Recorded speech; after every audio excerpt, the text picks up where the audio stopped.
The city spread out below Croft Tower like a circuit board, a million tiny lights flickering with lives that did not matter. From the 50th floor, they were just a decoration, an abstract concept. Eleanor Vance preferred it that way. She sat at her desk in the sterile quiet of the outer office, a silent satellite to the planet in the room behind her. That planet was Julian Croft. The air itself seemed to bend around his presence, conditioned to the precise temperature he preferred, scented with the expensive leather of his chairs and the faint, sharp smell of his cologne. Ellie's world was one of controlled, deliberate motions. The quiet click of her keyboard was a steady rhythm against the hushed hum of the building's climate control. Her fingers moved with an efficiency that bordered on mechanical, organizing schedules, filtering calls, and managing the sprawling, legitimate face of Julian's less legitimate empire. Her brown hair was pulled back into a severe bun, not a single strand daring to escape. Her clothes were a uniform of quiet grays and unassuming blouses, designed to make her fade into the background. She was a ghost in the machine, and that was her greatest strength. Her fingers paused for a fraction of a second, her thumb brushing against the cool, smooth surface of the silver locket she wore tucked beneath her collar. It was simple, unadorned, and looked cheap. It was the only thing she owned that was truly hers. Inside, a microscopic photograph was hidden, a ghost of a different kind. A reminder, a promise. The pressure of her thumb against the metal was a familiar ritual, a silent grounding in a world of high-stakes fiction. It reminded her why she was here. It had been 10 years, 4 months, and 6 days. She counted each one. Through the floor-to-ceiling glass wall of his office, she could see Julian. He was not on the phone. He stood with his back to her, a severe silhouette against the glittering skyline. His posture was rigid, his hands clasped behind his back. He had been like this for 10 minutes, ever since the encrypted message had blinked onto his private monitor. Ellie had seen the sender's name before it vanished. Marcus Thorne. The name was a drop of poison in the sterile air. A rival. Not just a business competitor, but a predator of the same species, circling Julian's territory with a patient, hungry smile. Ellie watched the tension in Julian's shoulders. He was a man who despised surprises, who built his world on the bedrock of absolute control. An unsolicited message from Thorne was a crack in that foundation. She saw his head tilt slightly, a predator sensing a shift in the wind. Then, slowly, a dangerous idea began to form. It was visible not in a grand gesture, but in the subtle relaxing of his shoulders, replaced by an air of theatrical arrogance. A slow, cruel smile touched his lips as he turned from the window. He was going to play a game, and he was going to enjoy it. His gaze swept the outer office and landed on her. For a moment, his eyes were blank, as if he was looking at a filing cabinet or a potted plant. He saw her, but he did not see her. He saw a tool, a simple, functional object to be used. The intercom on her desk crackled to life, his voice cutting through the silence, sharp and devoid of warmth. "Vance, my office, now." There was no please. There was never a please. Ellie's fingers rested on her keyboard for one final steadying second. She drew a quiet breath, emptying her mind of everything but the role she had to play. Meek, efficient, unseen. She stood, automatically smoothing the front of her plain gray skirt, a gesture of subservience she had perfected. It was a lie, just like everything else about her presence here. Every deferential nod, every quiet "yes, sir," was a carefully placed stone in the path to her goal. She walked across the plush carpet, the sound of her sensible shoes sinking into the fibers. The automatic glass door slid open with a soft whoosh, and she stepped into the heart of the beast's lair. The temperature dropped a few degrees. The scent of power was stronger here. Julian had moved to his enormous mahogany desk, leaning against it with a casualness that was entirely staged. He watched her approach, his piercing blue eyes conducting a swift, dismissive inventory. He saw the plain face, the unremarkable figure, the lack of any discernible vanity. He saw exactly what she had spent years designing for him to see. "You have plans tonight, Vance?" he asked. It was not a question. It was a statement of intent, a prelude to a command. Ellie kept her eyes fixed on a point just past his shoulder. Direct eye contact was a sign of a challenge, and she was not ready to challenge him. Not yet. No, Mr. Croft, she said, her voice a practiced monotone. He pushed off the desk and began to pace, his expensive shoes silent on the rug. Good, you do now. There's a dinner. With Marcus Thorne. He said the name with a particular sneer, a mix of contempt and grudging respect. He wants to discuss what he calls mutual interests, which means he wants to try and take something from me. Ellie remained perfectly still, a statue of secretarial obedience. Inside, her heart gave a single hard thump. Marcus Thorne. The name echoed in the hollow chambers of her memory, a name tied to the smell of rain-soaked pavement and the sound of a good man weeping. The man who had destroyed her father. The man she had come here to ruin. For a decade, he had been a name on a list, a final objective. Now Julian was about to lead her right to him. A surge of cold, electric focus shot through her veins, but her face remained a placid mask. Julian stopped pacing and turned to face her fully. He looked her up and down again, more slowly this time. A faint, condescending smirk played on his lips. This isn't a business meeting. It's a posture, a show. Thorne thinks he can rattle me. He wants to see who I bring, what I value. He'll expect a model, some vapid socialite, someone to impress him. He took a step closer, invading her personal space. She could feel the heat radiating from him, the sheer force of his ego. She didn't flinch. She didn't even breathe. I'm not going to give him that, Julian continued, his voice dropping to a low conspiratorial murmur. I'm going to insult him. I'm going to bring someone who is the complete opposite. Someone who says, this meeting is so insignificant, I couldn't even be bothered to find a proper date. I'm going to bring you. The words hung in the air between them, each one a carefully crafted barb designed to wound. He expected her to be flustered, perhaps even hurt. He wanted to see a flicker of feminine pride, a crack in her composure that he could enjoy. He saw nothing. Ellie's expression didn't change. Her mind, however, was a whirlwind. He thought this was an insult, a way to use her plainness as a weapon against his rival. He had no idea he was handing her the master key to a lock she had been studying for 10 years. He was not just leading her to Thorne, he was seating her at the table, legitimizing her presence in a way she could never have achieved on her own. It was a gift, a beautiful, unintentional, arrogant gift. I see, she said, her voice perfectly even. Her simple, unbothered response seemed to irritate him more than a protest would have. He wanted a reaction. He needed to feel his power affect those around him. You're coming with me tonight, he stated, his tone sharpening. You will wear something decent, something less gray. He gestured vaguely at her outfit as if it were an unpleasant stain on his expensive decor. And most importantly, he leaned in closer, his voice dropping to a near whisper, a cold command meant to leave no room for misunderstanding. You will not speak. You will sit there, you will eat your food, and you will say absolutely nothing. Your only purpose is to be quiet and unimpressive. Do you understand me, Vance? Oh, I understand, she thought, the words a silent scream in her mind. You want me to be a ghost. I've been a ghost for 10 years. I can be a ghost for one more night. Outwardly, she gave a single small nod. Yes, Mr. Croft, I understand. His eyes narrowed, searching her face for any sign of defiance, of the humiliation he had intended to inflict. He found none. He saw only the same bland, compliant secretary he saw every day. It was unsettling. He was a man who could make titans of industry sweat with a single glance. Yet this mousy woman in her cheap clothes gave him nothing. It was like trying to intimidate a stone. He straightened up, breaking the intense proximity. A flicker of annoyance crossed his face before he masked it with his usual arrogance. He had made his point. He had asserted his dominance. Whether she felt it or not was irrelevant. She would obey. Good, he clipped out. He walked back towards her desk in the outer office, expecting her to follow like a dog. She did. As she fell into step behind him, she allowed herself a small, internal victory.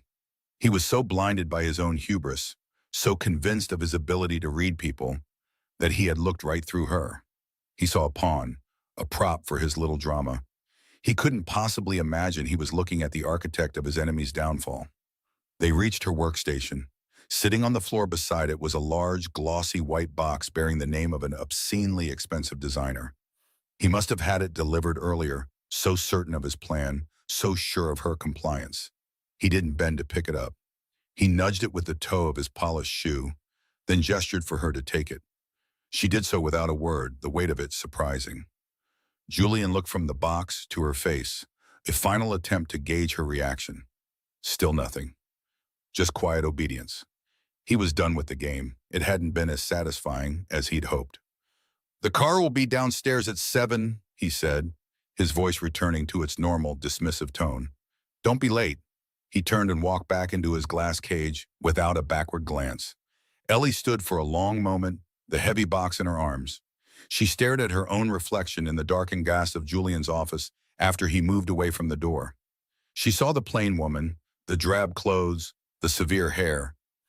It was a perfect disguise. She carefully placed the box on her desk. The crisp white cardboard was a stark contrast to the utilitarian gray of her workspace.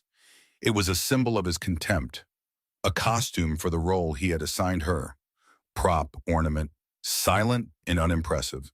Her hand went to her locket again, her thumb tracing the familiar oval shape. A wave of grief, cold and sharp as shattered glass, washed over her. It was always there, just beneath the surface. The memory of her father's face, pale and broken, his brilliant mind clouded by despair. The man who had trusted Marcus Thorne. The man who had been destroyed by him.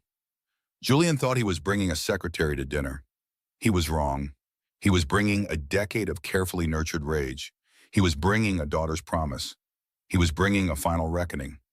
A tiny, almost imperceptible smile touched Ellie's lips. A flicker of light in her calm gray eyes. A smile Julian Croft, in all his power and arrogance, was not meant to see. The game was beginning. But it was her game, not his. It always had been. She looked down at the box on her desk. It was not a costume. It was her armor. The heavy cardboard box made a dull thud on her small, scarred wooden table. For a moment, Eleanor Vance just stared at it. The pristine white surface, embossed with a single unfamiliar designer logo, looked alien in her modest apartment. The room was neat, almost sparse, furnished with second-hand pieces she had carefully repaired. It was a space designed for invisibility, a place where no one would look twice. Just like her. She ran a finger over the sharp edge of the lid. Outside, the city hummed its endless, indifferent song, a sound she had learned to tune out years ago. But tonight it felt louder, a drumbeat counting down to something she had spent a decade moving toward. The air in the room was still, thick with the scent of old books and the faint, clean smell of laundry soap. Julian Croft's voice echoed in her mind, clipped and dismissive. "Wear something decent and just be quiet." He saw her as a piece of furniture, a silent accessory to his own perceived greatness. He had no idea that her silence was not empty. It was a fortress. It was a weapon she had been sharpening for 3,652 days. Her hands were steady as she lifted the lid. There was no rustle of ostentatious tissue paper, no explosion of sequins or bright color. Nestled in the box was a dress of simple, severe black. The fabric was a heavy crepe that absorbed the light, a slash of midnight in the pale box. It was elegant, impeccably cut, but profoundly understated. A dress designed not to be noticed, but to fade into the background. A flicker of dark humor touched Ellie's lips. Julian had, in his arrogance, chosen the perfect uniform for her. He thought he was dressing a doll for a night on the shelf. He had no idea he was clothing a ghost for a long-awaited haunting. She lifted the dress from its cradle. The material was cool and smooth against her fingertips, heavier than it looked. It carried the faint, sterile scent of a high-end boutique, a world away from her own. For a few seconds, she held it up against her body, looking at her faint reflection in the dark glass of her window. The woman staring back was a pale outline, deliberately forgettable. Mousy brown hair pulled back in its severe bun, a face that never invited a second glance. This dress would not transform her into a princess. It would transform her into a shadow. And a shadow was exactly what she needed to be. Her fingers, moving with a will of their own, drifted to her throat. They found the familiar, cool oval of the silver locket she always wore. It was plain, unadorned, worth almost nothing. To anyone else, it was a cheap trinket. To her, it was an anchor. It was the entire world. She unclasped the thin chain and held the locket in her palm. The metal warmed instantly against her skin. Her thumb traced the worn surface, a gesture she had performed thousands of times. A gesture of comfort, a gesture of remembrance, a gesture of rage. She closed her eyes. The scent of expensive fabric and the hum of the city faded away. In their place came the smell of rain-soaked wool, drying paper, and the bitter aroma of stale coffee.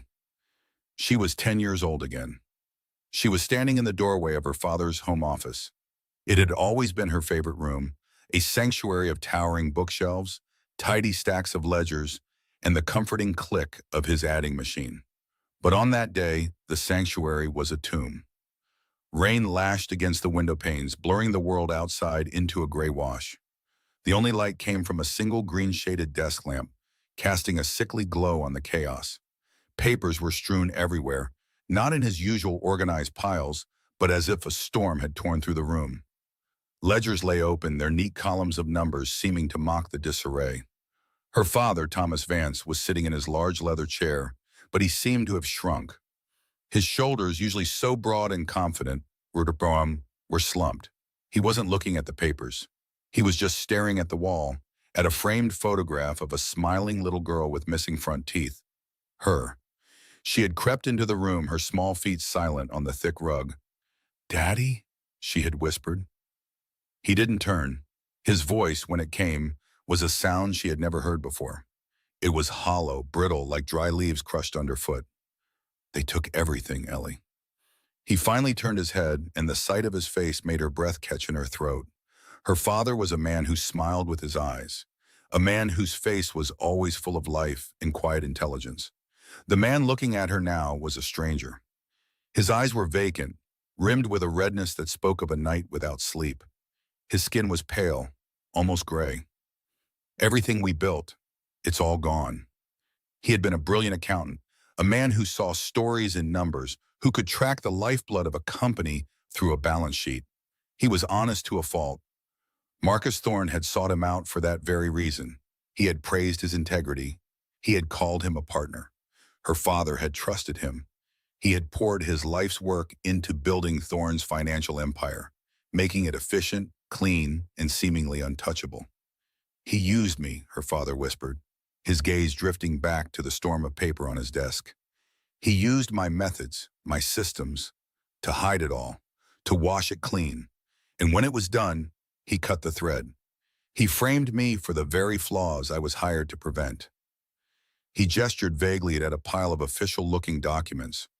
Foreclosure, bankruptcy, investigation. The words were just sounds, but the despair behind them was a physical force that pressed the air from the room. She didn't understand shell companies or fraudulent transfers. She didn't understand the intricacies of the betrayal, but she understood the look on her father's face. She understood the sound of a great man breaking. She walked to his chair and placed her small hand on his arm. His sleeve was damp from the rain. He felt cold. "It's not just the money, little bird," he said, his voice cracking. He used his old nickname for her, but it sounded like a memory. "It's my name, my reputation. He stole my life's work, and then he signed my name to his crimes. No one will ever trust me again." He looked at her then, his eyes focusing for the first time, and a terrible, bottomless grief filled them. "He took your future, Ellie, and I let him." That was the moment the girl named Ellie died. In her place, something harder and colder began to grow. She had squeezed his hand. "We'll get it back," she said with the fierce, foolish certainty of a child. A sad, faint smile touched her father's lips. He reached into his desk drawer and pulled out a small, heavy object. It was a metal data drive, a type that was already becoming obsolete. "I was meticulous," he murmured, more to himself than to her. "Always. I built his house of cards, but I also drew the map of how to burn it down." He pressed the drive into her hand. "This is for you, not for revenge, for the truth. Never forget the truth, Ellie." A few weeks later, his heart gave out. The doctors called it a cardiac event. Ellie knew what it was. He had died of a broken spirit. He had died of the shame, He had died because Marcus Thorne had erased him. A sharp intake of breath brought Ellie back to the present. She was standing in her apartment, the black dress pulled at her feet. Her knuckles were white where she gripped the silver locket. Her father had told her not to seek revenge, but he had underestimated the love of a daughter. He had underestimated the cold, patient fury that had taken root in her soul that rainy afternoon. The data drive her father gave her was long since digitized, encrypted, and hidden in a dozen places no one could ever find. The contents were burned into her memory. Ethelred holdings, ciphered accounts, ghost transactions, the map to burn it all down. She had spent the next 10 years preparing. She studied finance, not at a university, but through her father's old textbooks, learning the language of her enemy. She learned about discretion, about blending in. She crafted a new identity. Eleanor Vance, the unremarkable, efficient secretary. She built a resume that was perfectly competent and utterly boring. She had targeted Julian Croft's organization precisely because he was Marcus Thorne's biggest rival. She knew with absolute certainty that one day the two men would collide, and she would be there waiting in the quiet spaces between their colossal egos. Tonight was that night. With a newfound purpose, she moved. The grief from the memory did not fade. Instead, it crystallized. It became fuel. She went into the small, clean bathroom and turned on the shower. The hot water was a shock, but a welcome one. She stood under the spray, letting it wash over her, feeling not like she was washing away the day, but like she was rinsing off a disguise she had worn for years. The meek posture, the downcast eyes, the quiet deference. It all sluiced away, leaving something raw and real underneath. When she stepped out, wrapping herself in a thin towel, she did not avoid her reflection in the steam-fogged mirror. She wiped a clear patch with her hand and stared into her own eyes. The same gray eyes her father had. For years, she had practiced keeping them neutral, empty. Now she let them fill. She let the intelligence, the calculation, and the cold burning anger rise to the surface. The woman in the mirror was not plain. She was focused. She was dangerous. She did her hair, but not in the usual tight, sensible bun. She twisted it up into a sleek, severe chignon at the nape of her neck. The style was not soft or pretty. It was sharp. It exposed the line of her neck and jaw, giving her an unexpected air of authority. She applied a trace of makeup, not to beautify but to define. A thin, dark line to emphasize the intensity of her eyes. A shade of lipstick so close to her natural color it was almost invisible, but it made her mouth look firm, resolute. Then came the dress. She slipped it on. The heavy crepe fabric fell perfectly, skimming her body without clinging. It was a sheath of darkness, severe and absolute. It felt less like a piece of clothing and more like a layer of armor. It was the last piece of the costume. No, not a costume, a uniform. She looked in the full-length mirror that leaned against her bedroom wall. The transformation was staggering. The mousy secretary was gone. In her place stood a woman she barely recognized, yet knew intimately. This was Eleanor. This was Thomas Vance's daughter. Her posture was straight, her shoulders back. The quiet apology that usually hung about her was replaced by an unnerving stillness. She looked like a chess master who had already seen the final 5 moves of the game. She clasped the silver locket around her neck. The small oval of metal rested in the hollow of her throat, a cold, constant reminder. It was her mission. It was her father's name. Julian wanted her to be silent. She would be. Her silence would be the most terrifying sound in the room. He wanted her to be a prop. She would be. A prop that was about to bring the entire stage crashing down. She was ready. The car would be waiting downstairs. She took one last look in the mirror, her gaze unflinching. The weight of the evening, of the past decade, settled upon her. The image of her father's broken face flashed in her mind, as vivid as it was 10 years ago. A single hot tear escaped her control. It traced a silent, glistening path down her cheek, a lone crack in her icy composure. She did not sob. Her expression did not change. She simply lifted her hand, her fingers steady, and wiped the tear away with a precise, deliberate motion. The last drop of grief was shed. All that remained was steel. The black town car cut through the city like a shard of obsidian. Inside, the silence was a heavy, expensive fabric, woven from the scent of Italian leather and Julian Croft's cologne. Ellie sat perfectly still, her hands clasped in the lap of the black dress. It felt foreign against her skin, a costume for a play she had been rehearsing for a decade. She watched the city lights smear across the tinted window, transforming familiar streets into rivers of gold and red. They were abstract, distant, like the life she used to have. The life before Marcus Thorne. Julian had not spoken a word since they left the penthouse. He stared straight ahead, his jaw a hard line of impatience.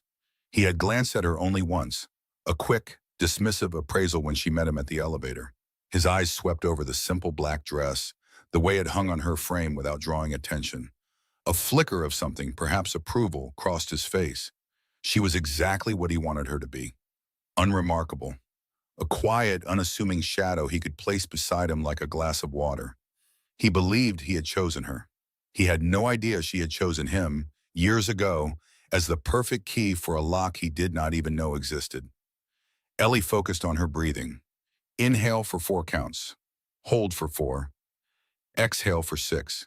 It was a technique her father had taught her to use before a big exam, a way to calm the noise and find the center. Now it was the only thing keeping the tremor from her hands. Beneath the fabric of her dress, the simple silver locket rested coolly against her sternum. It was her true center. Inside it, a universe of grief. Outside, a mask of placid obedience. She could feel Julian's irritation radiating off him in waves. He was a man who hated silence unless he was the one commanding it. Her quiet was not his. It was hers, a fortress he could not breach. The car slowed, gliding to a halt before a restaurant with no name on its door. Only a single ornate lantern cast a warm, discreet glow on the dark wood. La Trinita, a place for men like Julian and Marcus. A place where fortunes were won and lost over plates of pasta and glasses of wine that cost more than a month's rent. The doorman, a mountain in a black suit, opened Julian's door without a word. Julian unfolded himself from the car, his presence instantly commanding the small patch of sidewalk. Another man opened Ellie's door. She stepped out, the cool night air a brief shock. She kept her eyes downcast, playing the part of the meek companion. Julian was already moving toward the entrance, expecting her to follow. She did, keeping a careful 2 steps behind him. Her sensible heels made almost no sound on the pavement. The heavy door swung open, and they were enveloped by a wall of warmth and hushed sound. The air smelled of garlic, roasting herbs, and something else, something metallic and sharp, like ambition. The dining room was a sea of shadows and candlelight, broken by the white flashes of tablecloths and the deep red of wine in crystal glasses. Voices were kept low, murmuring secrets that could topple empires or build new ones. A maitre d' with a severe face and a perfectly tailored suit approached them. His eyes met Julian's with a look of practiced deference. "Mr. Croft, good evening. Your table is ready?" His gaze flickered to Ellie for a fraction of a second, so quick it was almost imperceptible. There was no curiosity in his eyes, only a swift professional categorization. She was not a guest. She was an attachment. "Thorne is already here," Julian stated. It was not a question. "Yes, sir. Mr. Thorne arrived a few moments ago. He is waiting for you in the Verona booth." The maitre d' turned, leading them not through the main dining room, but down a quiet, carpeted hallway lined with dark oil paintings. Ellie's eyes scanned everything. The distance between tables, the expressions on the waiters' faces, the 2 heavy-set men in dark suits sitting at a small table near the kitchen entrance, pretending to be diners but watching every person who passed. She filed it all away. Every detail was a piece of a puzzle. They reached the end of the hall, where a single high-backed booth was secluded in a private alcove. Velvet curtains, the color of dried blood, were partially drawn, offering intimacy and isolation. And there he was, Marcus Thorne. He rose as they approached, a slow, fluid movement. The silver at his temples caught the dim light, and his smile was a masterpiece of charming menace. He was exactly as she remembered from the newspaper photos a decade ago. Only now the cruelty in his eyes was less hidden, worn with the confidence of a predator who had never missed a kill. "Julian," Marcus said, his voice smooth as silk. He extended a hand. Julian took it, their handshake firm, a brief, silent contest of wills. I was beginning to think you'd lost your nerve. You should know by now, Marcus, my nerve is the last thing I ever lose, Julian replied, his own voice tight and cold. Then Marcus's eyes slid past Julian and landed on Ellie. He looked her up and down, a slow, deliberate appraisal that was far more insulting than any glare. A small, amused smirk touched his lips. He saw her plain dress, her hair pulled back in its simple, severe bun, her face devoid of makeup. He saw a nobody, a piece of furniture Julian had brought along for reasons he could not comprehend. He dismissed her in an instant. His gaze returned to Julian, but the amusement lingered. I see you've brought a friend, Marcus said, his tone dripping with false congeniality. He made a vague gesture in her direction, not even bothering to look at her again. You always did have a taste for the quiet life, Julian. Simple things. The insult hung in the air, aimed at both of them. It called her plain. It called Julian a man of simple, unrefined tastes, incapable of securing a more glamorous or impressive companion. It was a subtle but effective jab at his status. Ellie felt a hot surge of anger, but her face remained a perfect, placid mask. She kept her eyes lowered, her posture submissive. She could feel Julian stiffen beside her. His pride was a raw, exposed nerve, and Marcus had just flicked it with a careless finger. For a moment, she thought Julian might explode, that his volatile temper would get the better of him. But he was a master of control in his own way. A tight, cold smile stretched across Julian's face. I value efficiency and discretion, Marcus, he said, his voice dangerously soft. Loyalty, things you've spent a lifetime failing to understand. He placed a proprietary hand on the small of Ellie's back, a gesture that was less about support and more about ownership. He was reasserting his authority. Miss Vance is the most competent assistant I've ever had. Her presence ensures I miss nothing. It was a lie, and all three of them knew it. He had brought her here to be silent, to be ignored. But it was a clever parry, turning Marcus's insult about her simplicity into a statement about her professional value. It painted her not as a date, but as a tool, a human recording device. The irony was so thick, Ellie could almost taste it. He had no idea how true his lie actually was. Marcus's smile didn't falter, but his eyes hardened. The game had begun. Competence, of course. He gestured toward the booth. Please, let's not keep the chef waiting. Julian guided Ellie into the booth first, directing her to the seat beside him. She slid onto the plush velvet, her back straight, her hands returning to their clasped position in her lap. Julian sat next to her, his presence a wall of cold fury. Marcus settled into the seat opposite them, the heavy mahogany table a battlefield between them. The space felt small, intimate, and suffocating. A waiter appeared as if from thin air, placing 3 leather-bound menus on the table. Good evening, may I bring you something to drink while you decide? A bottle of the Barolo Reserva, the 1998, Marcus said without looking at the menu. He was setting the tone, establishing his familiarity and power even in this small transaction. Julian simply nodded in agreement, his focus entirely on his rival. The waiter looked at Ellie. And for you, miss? Before she could even open her mouth, Julian answered for her. She'll have water.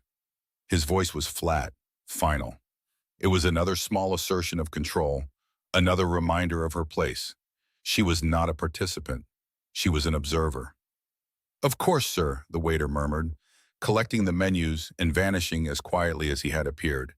And then there was silence. It was not an empty silence. It was a dense, charged thing filled with a decade of rivalry, bad blood, and unspoken threats. The candlelight flickered, casting shifting shadows on the hard lines of Julian's face and the predatory curve of Marcus's smile. They stared at each other across the table, 2 kings in a cold war, preparing to move their pieces. Ellie sat between them, a ghost at the feast. She could feel their immense, powerful egos clashing in the space over the table. They saw her as nothing. A pale, quiet girl in a simple dress, a pawn in a game she could not possibly understand. She let them think it. She let their arrogance blind them. Inside her, the quiet, methodical calm was settling in. The hunter's calm. She felt the cool, smooth surface of her locket through the fabric of her dress. She thought of her father's tired face, the light gone from his eyes. She thought of the promise she had made to him in a quiet, sterile hospital room. 10 years. 10 years of planning. 10 years of waiting. It all came down to this dinner, to this table, to this moment. Marcus Thorne looked at her one more time, a final dismissive glance, before turning his full, venomous attention back to Julian. He had forgotten her already. That was his first mistake. The three of them sat in the velvet cage. The heavy air was still, pregnant with the promise of ruin. The only sound was the distant, muted clink of silverware from another world, a world where people were just having dinner. The air in the booth was thick enough to be a third presence at the table. It was a silence filled with the weight of unsaid things, of histories and ambitions pressing in from all sides. A waiter moving with the practiced invisibility of someone used to serving dangerous men appeared from the shadows. He placed heavy, watermarked menus on the table without a word. His movements were precise, almost silent, a stark contrast to the storm brewing between the two men he served. Ellie did not reach for her menu. She kept her hands folded neatly in her lap, her spine straight, her gaze fixed on a point just beyond Julian's shoulder. She was a statue carved from obedience, a perfect portrait of a woman who was not there. Julian Croft ignored his menu completely. He waved a dismissive hand and the waiter vanished. "We will have the tasting menu," Julian announced to the empty air, "and bring a bottle of the 1982 Sassicaia." It was not a request. It was a declaration of control, a reminder that this was his city, his territory, and by extension, his choice of wine. Marcus Thorne simply smiled, a slow, lazy curve of his lips. He leaned back against the plush velvet of the booth, looking entirely at ease. "An excellent choice, Julian. Bold, assertive, perhaps a little predictable, but classic." The compliment was a razor blade wrapped in silk. Julian's jaw tightened just a fraction. Ellie saw it. It was a minute clenching of the muscle, a flicker of irritation he could not quite conceal. To anyone else, he looked perfectly composed. But Ellie had spent years studying the map of his arrogance, learning its every tell. She knew that muscle twitch meant Marcus had landed his first small blow. "I value consistency," Julian replied, his voice a low rumble. "In wine and in business. Unpredictability leads to mistakes. It creates liabilities." His eyes, cold and blue, settled on Marcus. The message was clear. You are a liability. Ellie's mind cataloged the exchange. Julian's opening was power. Marcus's counter was condescension. Julian's defense was a veiled threat. It was a familiar dance, one she had read about in transcripts and overheard in hushed phone calls. But seeing it live was different. The air itself seemed to vibrate with the friction of their egos. She felt a cold, deep satisfaction settle in her stomach. Let them dance. Let them posture. They were two wolves fighting over a scrap of meat, completely unaware of the hunter watching them from the trees. The waiter returned with the wine, his face a perfect mask of professional deference. He performed the ritual of opening and pouring with the solemnity of a priest. Julian tasted it, gave a curt nod, and the waiter filled their glasses before melting back into the dim light of the restaurant. The scent of dark cherry, leather, and old money filled the small space. Marcus raised his glass. "To new partnerships," he said, his voice smooth as the wine itself. The light caught the silver at his temples, making him look distinguished, almost noble. It was a lie. Ellie knew what he was. She saw the ghost of her father's face, pale and drawn, superimposed over Marcus's confident smile. Her fingers tightened in her lap, the fabric of the black dress bunching under her knuckles. She forced them to relax. Not yet. Julian did not raise his glass immediately. He let the toast hang in the air for a moment, forcing Marcus to hold his pose. It was a petty, deliberate assertion of dominance. Finally, he lifted his own glass, the crystal barely making a sound as it touched Marcus's. "To clarity," Julian said, his voice sharp, "so there are no misunderstandings." They drank. Ellie watched them both. Julian drank with a certain aggression, a quick, functional movement. Marcus sipped, savoring it, his eyes never leaving Julian's face. He was enjoying this, every second of it. He believed he was in complete control of the evening, of the narrative, of the outcome. He glanced at Ellie for a brief moment, his gaze sliding over her as if she were a piece of silverware, part of the table setting. The dismissal was so complete it was almost an art form. In his world, she did not register as a person. She was simply a prop, a testament to Julian's odd, inexplicable whims. A familiar coldness spread through Ellie's chest. It was the anger she had nurtured for 10 years, the frozen core of her grief. She had learned to live with it, to use it. It was not a hot, reckless rage. It was a glacier, slow, immense, and unstoppable. Every dismissive glance, every condescending smile from Marcus Thorne was another layer of ice. He was building his own tomb and had no idea. The first course arrived, delicate scallops seared to perfection. The men ate, their conversation continuing in coded, elliptical phrases. "I hear you've had some trouble with your shipping lanes in the south," Marcus said, spearing a scallop with his fork. "Delays, lost cargo. It must be frustrating when supply lines become unreliable." Ellie knew exactly what he was talking about. 3 of Julian's shipments had been intercepted in the last month. Not by the authorities, but by a new aggressive player who seemed to know their exact routes. Julian's organization was bleeding, and Marcus was pouring salt in the wound. "Growing pains," Julian countered, his voice flat. He had not touched his food. "When you expand as quickly as I have, you sometimes have to prune the branches. Cut away the dead wood. We're becoming more efficient." Deadwood. That's what he had called the 24 men he'd let go last week, men he suspected of being informants. Julian thought he had solved the problem. Ellie knew he hadn't. The leak wasn't coming from the docks. It was coming from much higher up. But that was not her battle. Her focus was singular. Her target was sitting right across from her, smiling that predatory smile. She let her eyes drift around the booth. The dark wood was polished to a mirror shine. The velvet seats absorbed the sound, creating an intimate, conspiratorial bubble. The only world that existed was this table. Outside, the city hummed along, oblivious. Inside this small space, an empire was being threatened. And she, the quiet secretary, was the only one who understood the true nature of the threat. "Efficiency is key," Marcus agreed, his tone placating.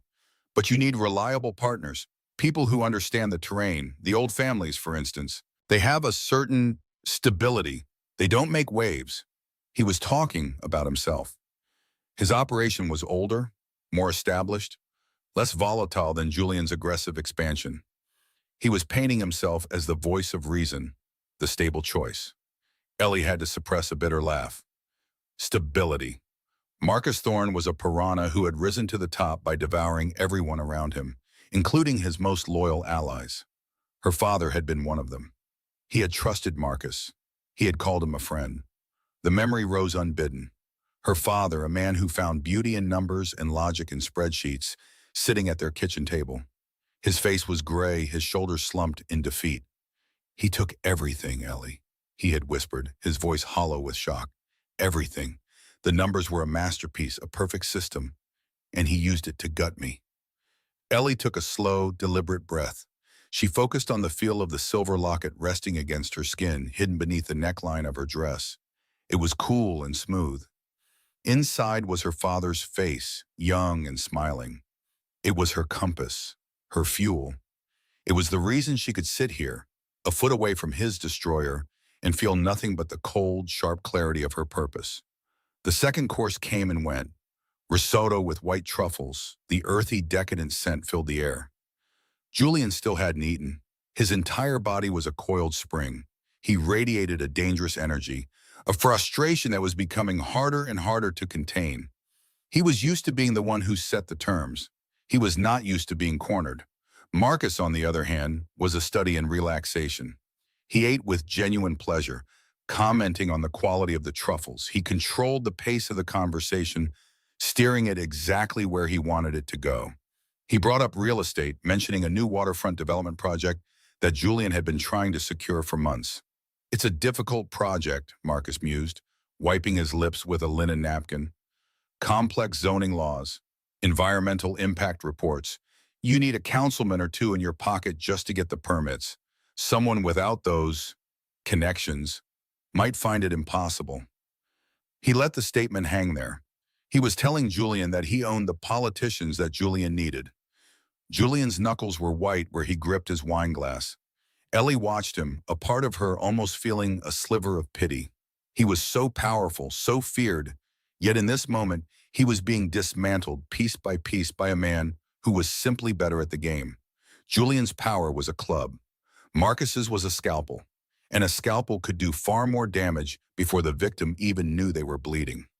Julian finally looked at her. His blue eyes were blazing with frustration. It wasn't a look of concern or even acknowledgement. It was the look of a man scanning the room for a weapon and finding only useless furniture. His gaze said, "What is the point of you even being here?" The sting of his dismissal was a familiar ache. For years it had been a source of quiet pain. Tonight it was a source of strength. His blindness was her shield. His arrogance was her greatest asset. He saw a plain, silent girl. He had no idea he was looking at his salvation. She held his gaze for a second, her expression unchanging. She gave him nothing, no sympathy, no fear, just the placid, empty calm he expected. She was a mirror reflecting his own expectations back at him. Disappointed, he turned back to Marcus, his frustration now hardening into a cold fury. The main course arrived, a thick, perfectly cooked steak for the men, a simple fish dish for Ellie, something she hadn't ordered, but had been ordered for hers. She picked at it with her fork, moving the food around her plate. The act of eating felt like a betrayal of the tension coiling inside her. Her entire being was focused, listening, waiting. "Enough games, Marcus." Julian's voice was low and dangerous. The pretense of civility was gone. "What do you want?" Marcus set down his knife and fork, placing them neatly on either side of his plate. He took a final sip of wine, then folded his hands on the table. The charming, charismatic host vanished. In his place was the man Ellie remembered from her nightmares, the man whose voice on the phone had destroyed her family. His eyes were cold, flat, and utterly devoid of mercy. He leaned forward, his voice dropping to a conspiratorial hush, a sound that made the hairs on Ellie's arms stand on end. "It's not about what I want, Julian. It's about what's inevitable. You've overextended. You've made enemies. Your organization has cracks running all through it. You're a skyscraper built on a faulty foundation." Every word was a hammer blow against Julian's pride. Ellie could feel the shockwaves radiating from him. He had built his empire from nothing, and he believed it was invincible. To hear it described as weak, as flawed, was an unforgivable insult. "I'm offering you a way out," Marcus continued, his voice silky and reasonable, the tone a predator uses when trying to soothe its prey before the final strike. "A lifeboat." Julian said nothing. The silence was absolute. Even the distant clatter of the kitchen seemed to have faded away. The world had shrunk to the space between these two men. And then, Marcus Thorne laid out his proposal. It wasn't a partnership. It wasn't an alliance. He didn't dress it up in polite terms. "I am proposing a merger," he said, the word merger tasting like poison in the air. "Your operations will be folded into mine. You will cede control of all your assets, your territory, your logistics, your personnel.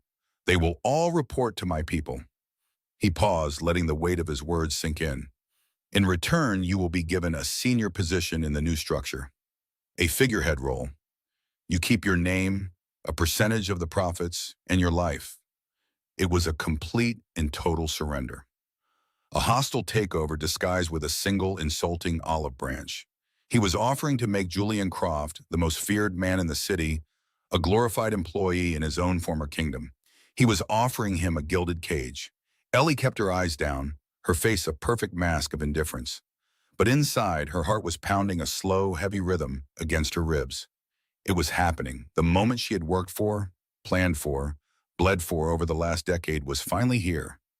The arrogance of the man, the sheer, unmitigated hubris to believe he could walk in and demand the surrender of an empire just because he thought he held all the cards. He had no idea. He had absolutely no idea what was about to happen. He had just handed her the gun, loaded it, and pointed it at his own head. All she had to do was pull the trigger. A harsh, dry sound cut through the heavy air of the restaurant. It was not a laugh of amusement. It was the sound of Julian Croft's disbelief and contempt, sharp as shattered glass. He slowly picked up his wine glass, swirling the deep red liquid. The light from the candle caught the ruby color, making it look almost like blood. He stared at Marcus Thorne, a predator assessing a much smaller, noisier animal. "A merger," Julian repeated, the word tasting like ash in his mouth. He set the glass down with a soft, deliberate click. "Is that what you call it, Marcus? When a whale swallows a minnow? Your ambition is starting to make you delusional." His voice was low and dangerous, the polished calm he reserved for ultimate threats. He believed he was still in control. He believed this was just another clumsy power play from a man he had always considered his inferior. Ellie watched him, her hands resting quietly in her lap. She saw the absolute certainty in his posture, the arrogant tilt of his head. He was a king on his throne, unaware that the foundations were sand. Her own heart beat a slow, steady rhythm, a drummer counting down to a battle she had been planning for a decade. The scent of roasted garlic and old wine was thick in the air, a rich perfume for the decay of an empire. Marcus Thorne simply smiled. It was a patient, knowing smile that did not reach his cold eyes. He took a sip of water, his movements unhurried. "Delusional is a strong word, Julian. I prefer to think of myself as well-informed." He leaned forward slightly, his voice dropping into a conspiratorial tone. "For example, I was so sorry to hear about your recent troubles at the Dublin port. A terrible loss." Julian's mask of composure didn't slip, but Ellie saw it, a flicker in his gaze, a stillness that was too rigid. The muscles in his jaw tightened almost imperceptibly. "Business has its risks," Julian replied, his tone dismissive. But the denial was a fraction of a second too slow. "Of course," Marcus purred, enjoying himself. "But this was specific. Shipment 704, the electronics consignment, the one that was supposed to fund your expansion into the Eastern Territories. The one that simply vanished, along with your contact, a man named O'Malley." Silence. The name hung in the air between them, heavy and undeniable.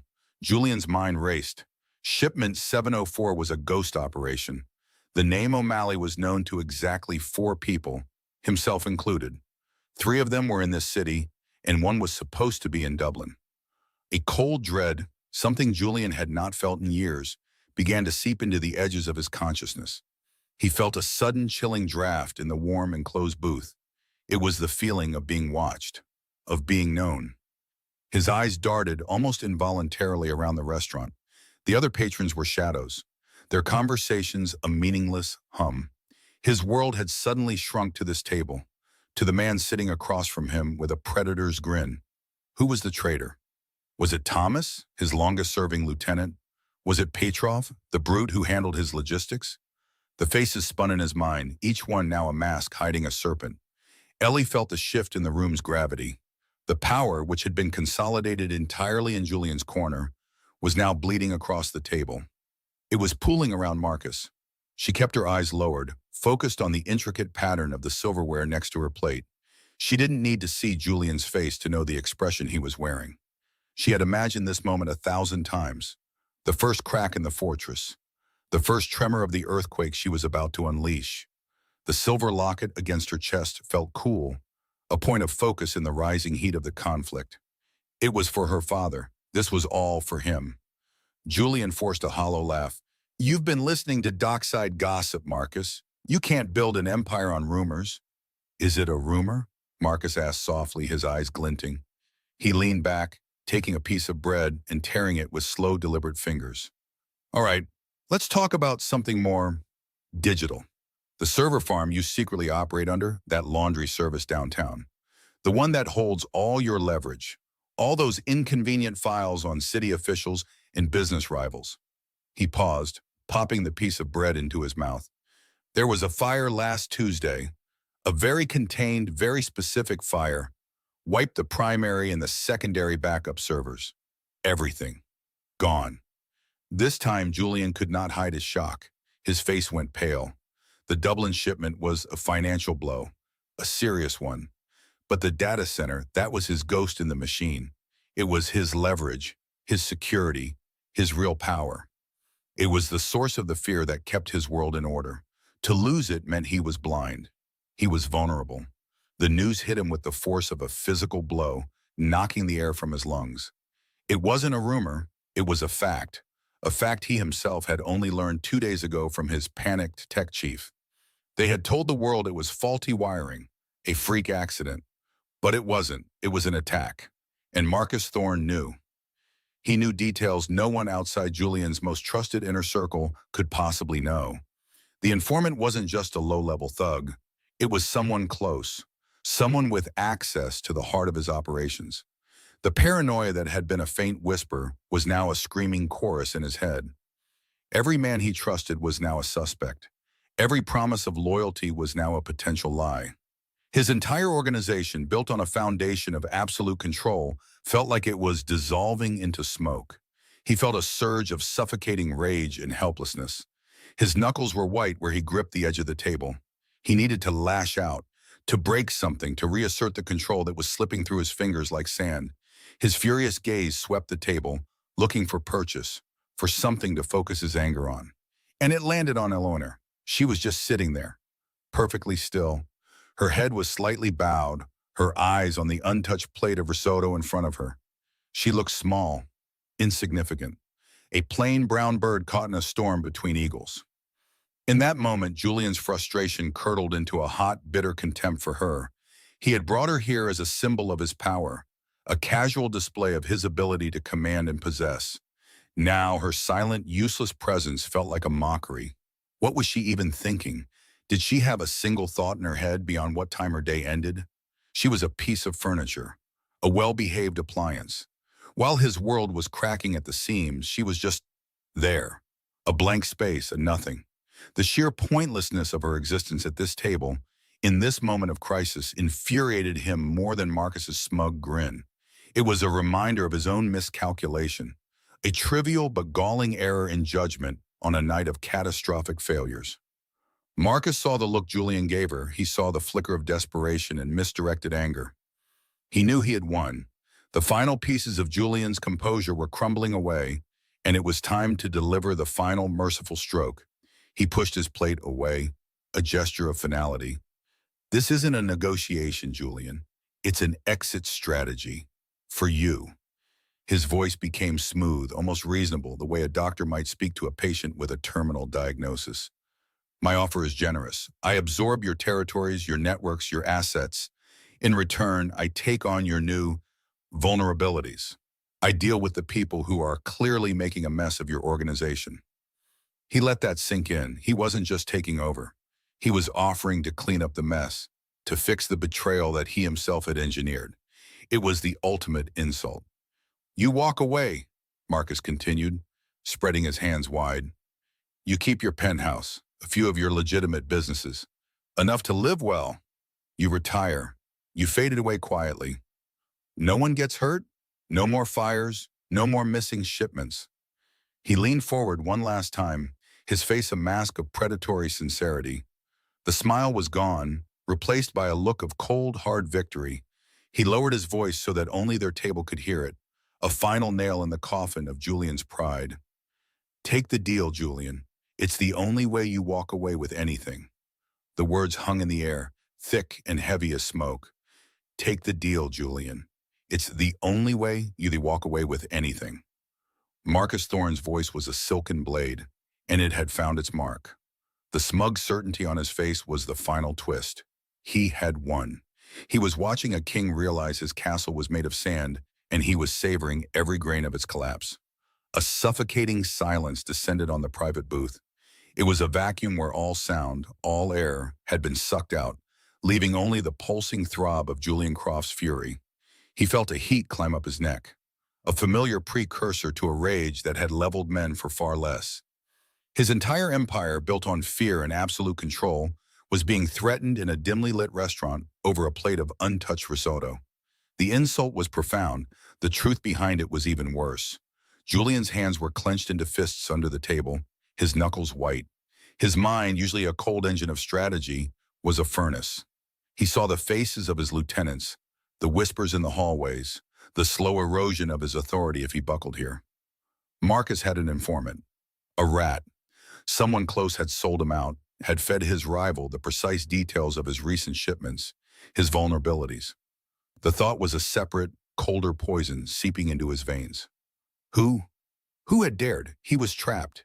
If he refused the deal, Marcus would leak the information, crippling his operations and inviting a feeding frenzy from every other predator circling his territory.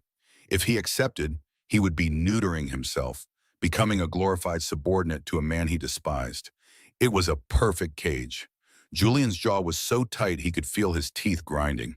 He was preparing the words, the furious, throat-tearing retort that would burn this table, this restaurant, this whole damn city block to the ground. Consequences be damned. Pride was the one currency he refused to see devalued. He risked a glance at Eleanor. She was exactly as he had instructed her to be. Silent, still, a porcelain doll in a black dress, her hands resting in her lap, her eyes cast downward toward her plate. Her uselessness was a fresh wave of irritation. He had brought her here as a symbol of his own contempt for this meeting, a beautiful but empty gesture. And now, in his moment of crisis, she was just that, a piece of furniture, a dead weight in a firefight. Her quiet, maddening compliance was an echo of his own powerlessness. He felt a surge of disgust for her, for himself, for this entire pathetic situation. He drew in a sharp breath, ready to unleash the storm. And then it happened. A sound. It was not loud. It was not a gasp or a cough. It was a laugh, soft, delicate, dulcet, yet so clear it sliced through the oppressive silence like a shard of glass. It was a single musical note of pure, undiluted derision. It was the sound of someone watching a grandmaster of chess lose to a child's foolish mistake. It was the sound of contempt, so refined and pure it was almost beautiful. It came from Eleanor. In an instant, the world stopped.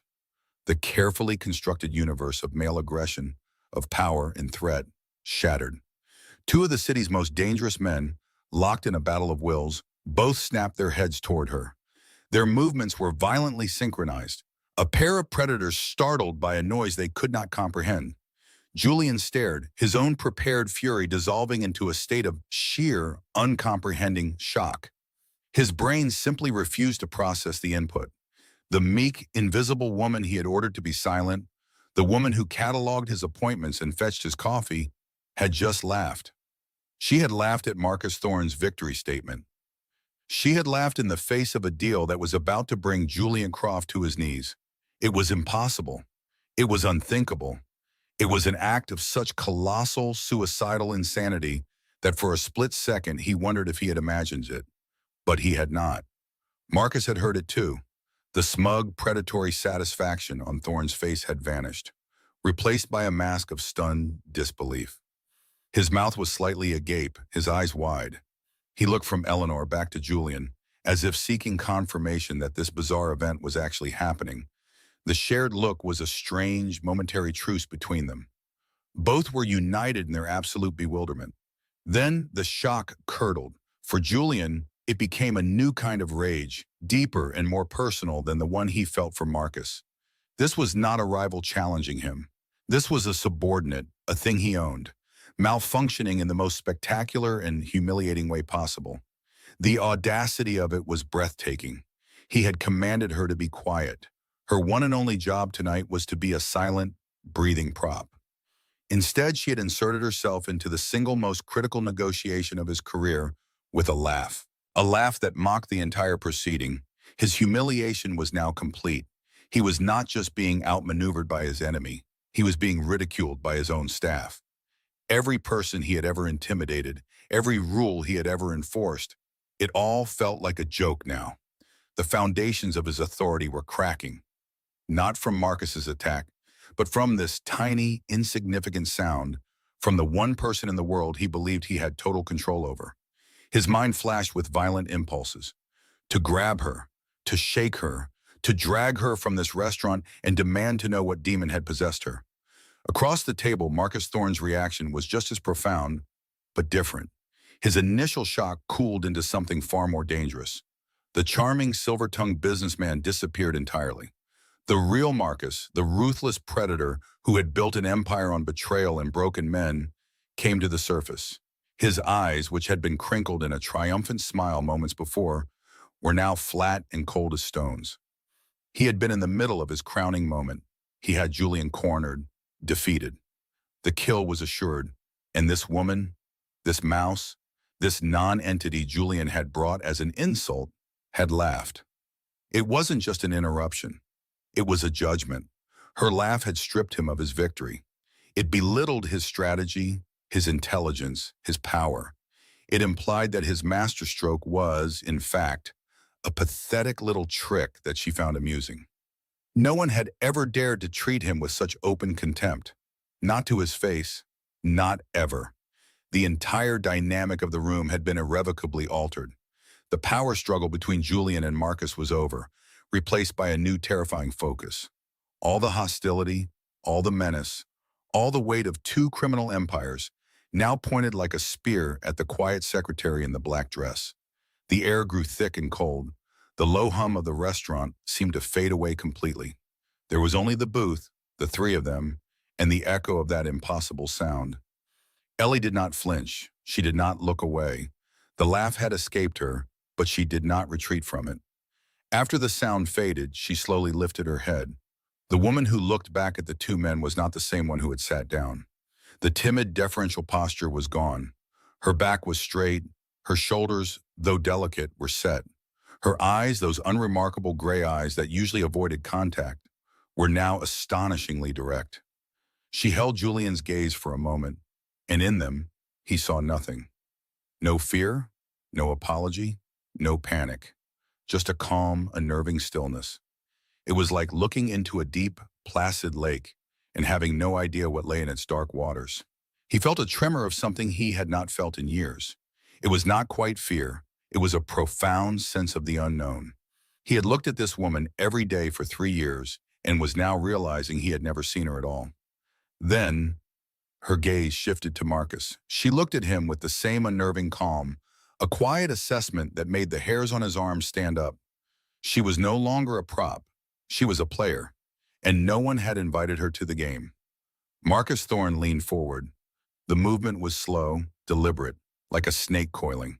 He placed his hands flat on the table, his body language a pure expression of threat. His charming facade had completely dissolved, burned away by the heat of his fury.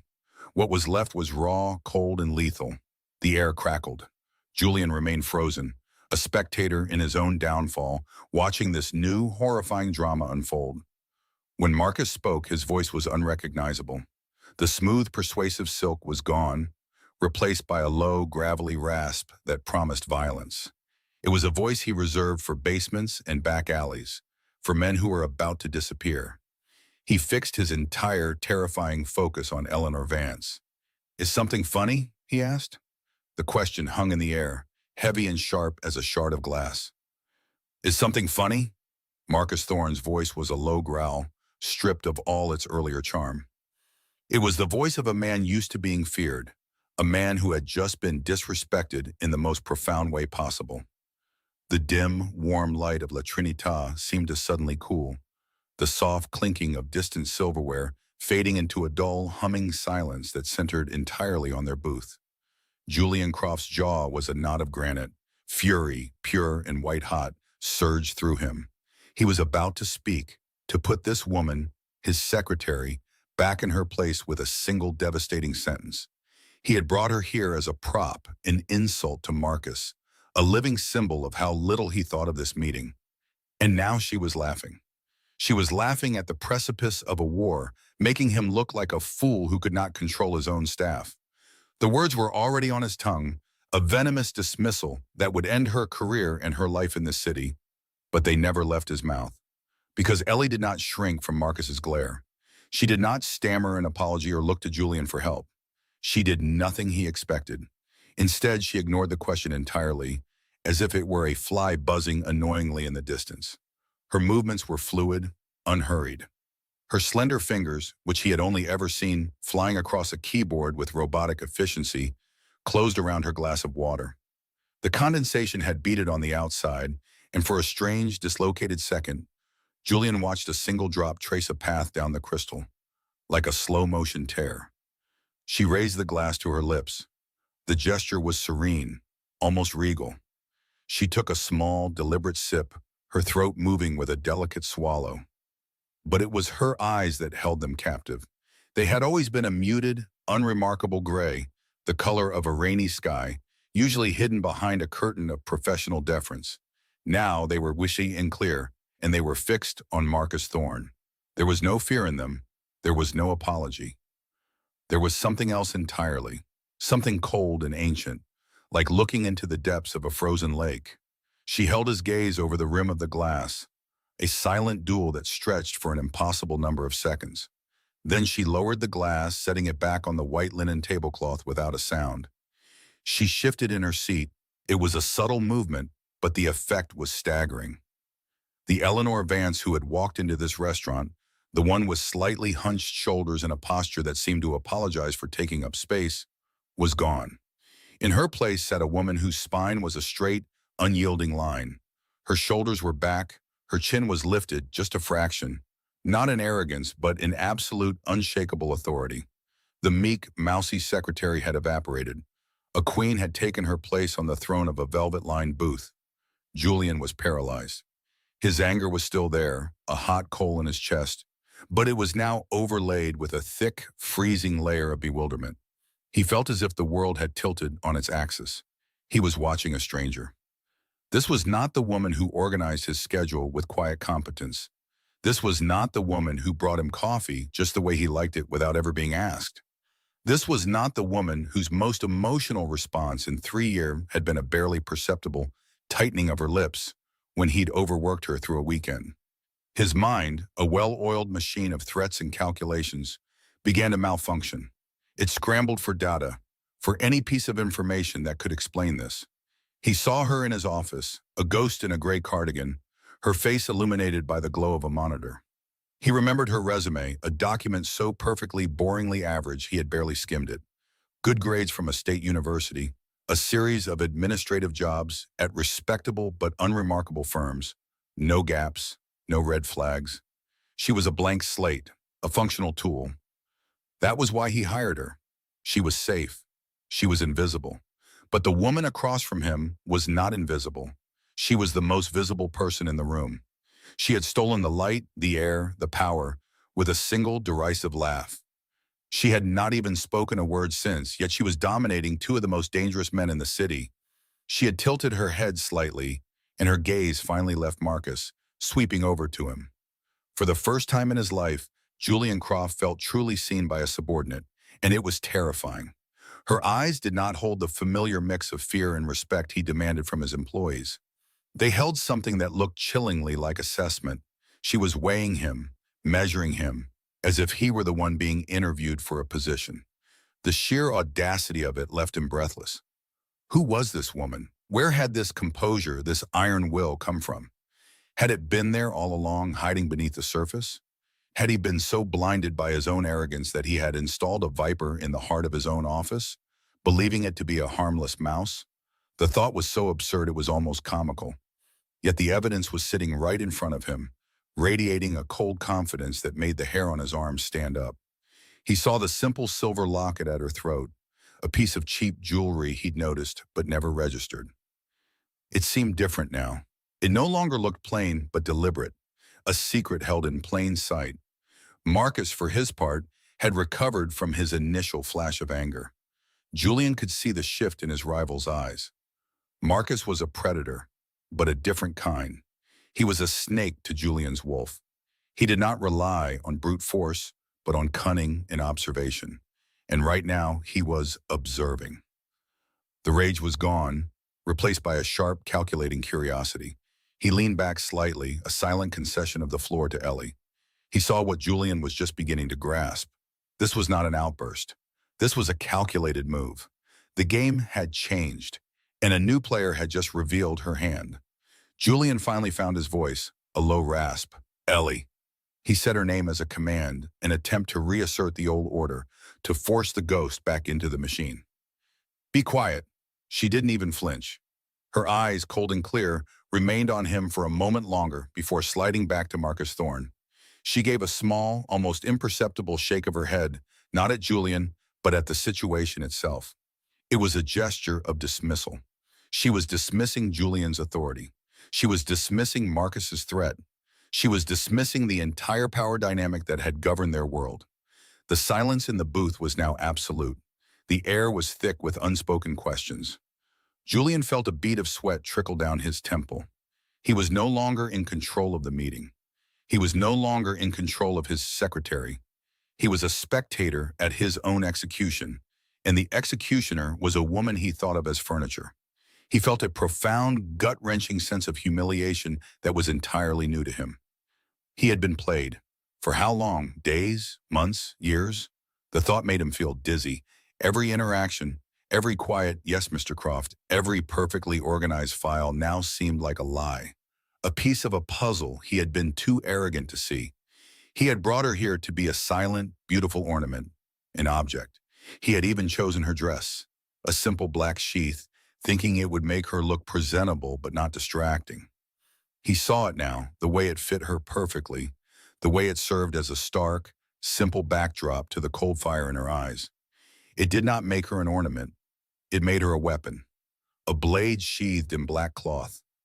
Marcus relaxed further into the plush velvet, a slow, predatory smile returning to his lips. But this time it was different. It was not aimed at Julian. It was aimed at Ellie, and it was filled with a newfound respect, the kind one predator shows another. "Well, well," Marcus purred, his voice like silk sliding over steel. "It seems your companion has an opinion." He spread his hands wide, a gesture of mock generosity. "Please, don't let us stop you. The floor is yours, miss." He trailed off, realizing with a jolt that he didn't even know her full name. He had dismissed her so completely. Ellie's gaze was locked on Marcus. The years of quiet observation, of filing away every whisper, every discrepancy, every piece of stray data, had all led to this single point in time. The pain of a decade ago, the image of her father's broken face, the crushing weight of a promise made at a graveside. It all coalesced with awe in her, not into rage, but into a diamond-hard point of clarity. Her heart was not pounding. Her hands were not shaking. She felt a profound and terrifying calm, the calm of a storm's eye. She had waited so long for this moment, played the part of the meek secretary for so many years, that the role had become a second skin. But now she was shedding it. She finally parted her lips to speak. Her voice, when it came, was nothing like the quiet, efficient tone she used in the office. It was lower, imbued with a resonant clarity that cut through the thick atmosphere of the restaurant. It was a voice that did not ask for attention, but commanded it also. She met Marcus's glare and said with chilling calm, "Your offer, it's based on a lie." The words hung in the air, sharp and glittering as shattered glass. A lie. For a split second, the only sound in the private booth was the frantic, silent thrum of Julian Croft's own pulse in his ears. His world, so meticulously ordered, had just been tilted on its axis by the quietest person in it. His first instinct was pure, unadulterated fury, a primitive urge to silence her, to physically reach across the table and put a stop to this catastrophic breach of protocol. This was not her place. This was not her game. He was the master here, and she was the help. He started to rise from his seat, his hand balling into a fist on the white tablecloth. His mouth opened to deliver a command that would end her career and quite possibly her future. But before any sound could escape, a hand, surprisingly steady, rose from across the table. It was not a gesture of violence, but of absolute command. Marcus Thorne held his palm up towards Julian, his eyes never leaving Ellie's face. The gesture was small, almost casual, yet it carried the weight of a king halting in execution. "Stop. Be quiet. Let this play out." Julian froze, half standing, caught in a posture of impotent rage. He looked from Marcus's commanding hand to Ellie's impossibly calm face. The woman he had brought here as a silent decoration was now the center of a gravity so intense it was bending the wills of two of the city's most dangerous men. He slowly sank back into the velvet cushion of the booth, his jaw tight enough to cracked teeth. The humiliation was a hot, coiling thing in his stomach. He was being told to stand down in his own negotiation, sidelined by his rival because of his own secretary. Marcus leaned forward slightly, the charming smile he wore earlier now just a memory. What replaced it was something far more honest and far more menacing.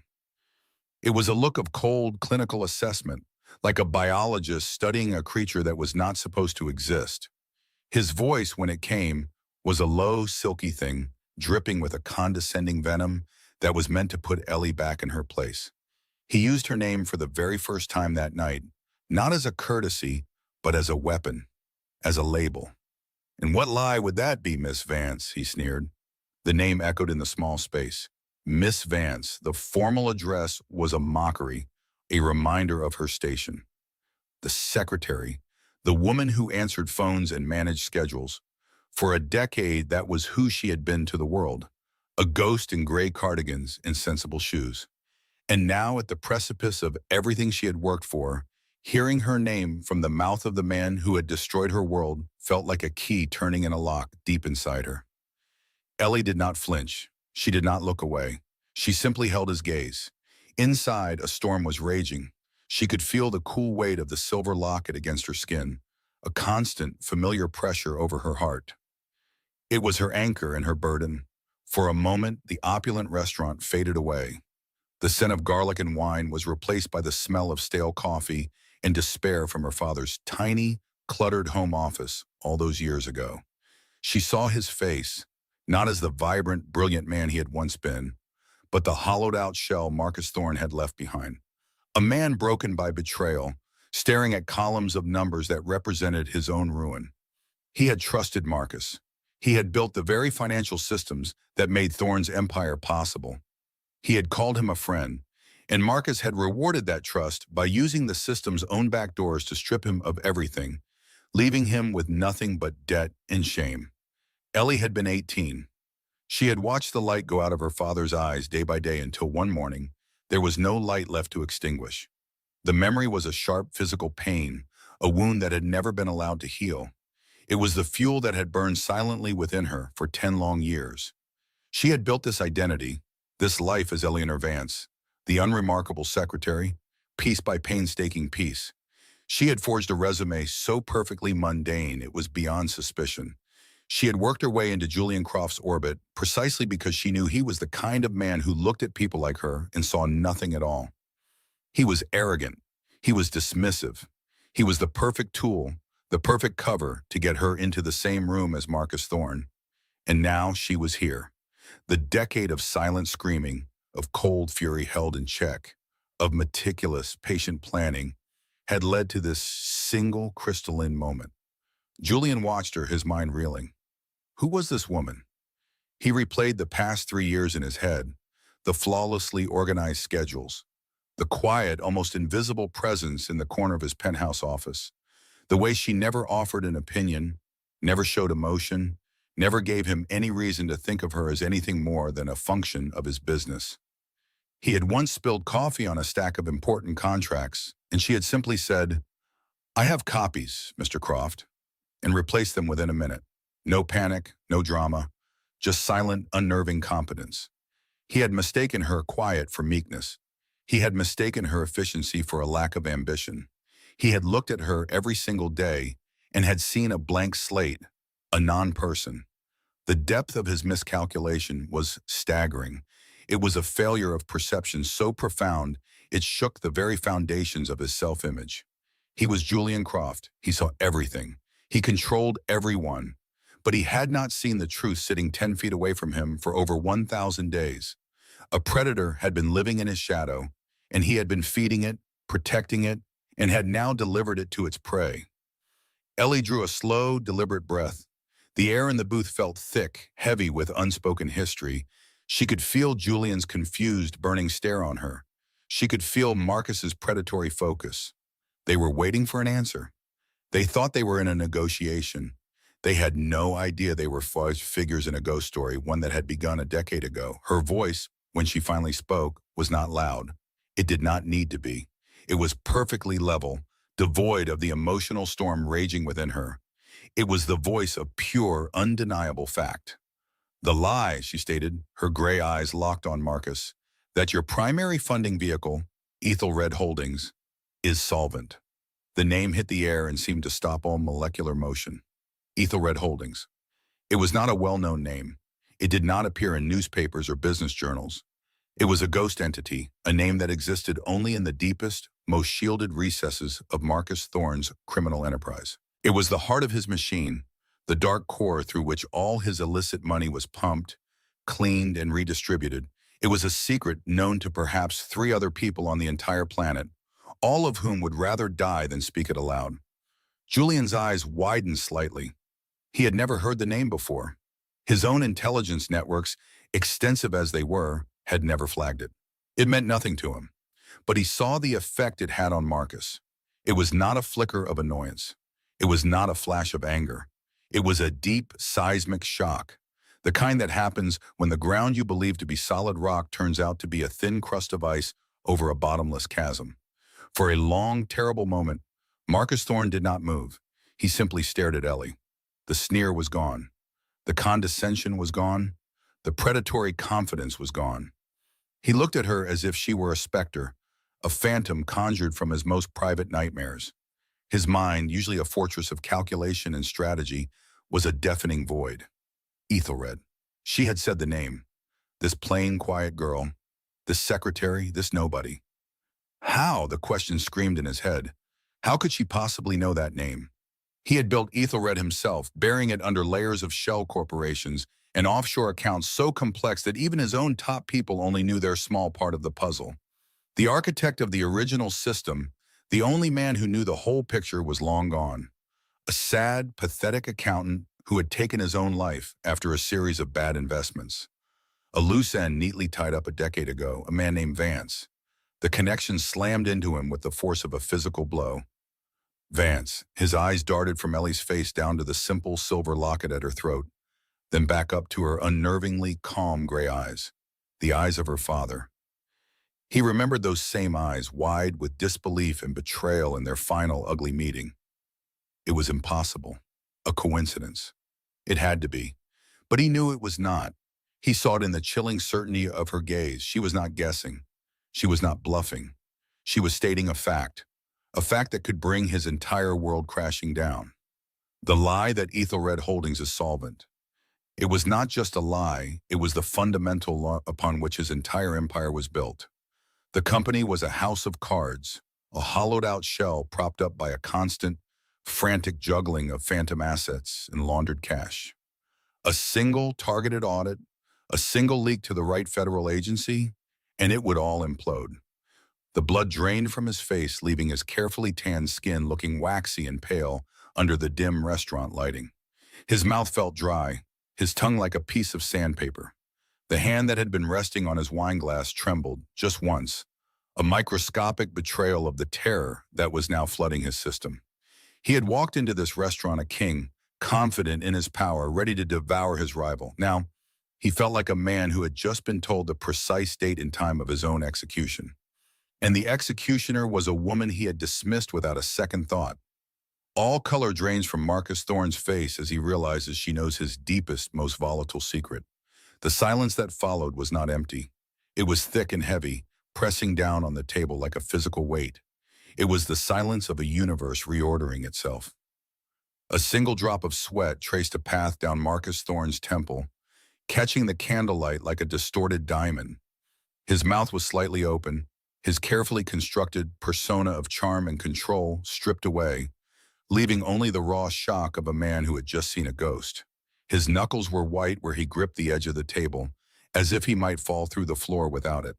Julian Croft sat perfectly still, a statue carved from ice and fury. His mind, usually a fortress of calculations and commands, was a chaotic storm. He looked from Marcus's drained face to Ellie's, the same Ellie he had ordered around for 3 years. The same woman who fetched his coffee and organized his files with quiet, infuriating competence. The woman he had brought here tonight as an insult, a piece of plain furniture to demonstrate his contempt. And now that piece of furniture was holding a knife to the throat of his greatest rival. The world had tilted on its axis, and he was struggling to find his footing. Ellie broke the silence. Her voice was no longer just calm. It was layered with something else now, a tremor of long-buried pain that made her words resonate with a terrible authority. Ethelred was never a real investment firm, she said, her eyes locked on Marcus. It was a phantom, a construct, a shell company you created for one purpose. You used it to absorb the assets of your partners and then declare insolvency, leaving them with nothing but debt and ruin. Each word was a perfectly placed stone, building a wall around Marcus, cutting off his escape. He tried to speak, to form a denial, but only a dry, clicking sound came from his throat. The name was a secret, whispered only in the most secure rooms, a key to a vault he thought only he possessed. To hear it spoken here, in this restaurant, by this woman, it was impossible. Julian's gaze flickered between them. Ethelred Holdings. The name meant nothing to him, but the way Marcus reacted told him everything he needed to know. It was real, and it was a secret powerful enough to make a man like Marcus Thorne tremble. He felt a cold dread mixed with a bizarre, unwilling admiration. Who was this woman? What had he been blind to for all these years? Ellie's hand, which had been resting on her lap, rose slowly. Her fingers, long and steady, went to the simple silver locket at her throat. The movement was unhurried, almost reverent. It was the only piece of jewelry she ever wore, so plain he had never given it a second thought. Now he couldn't look away from it.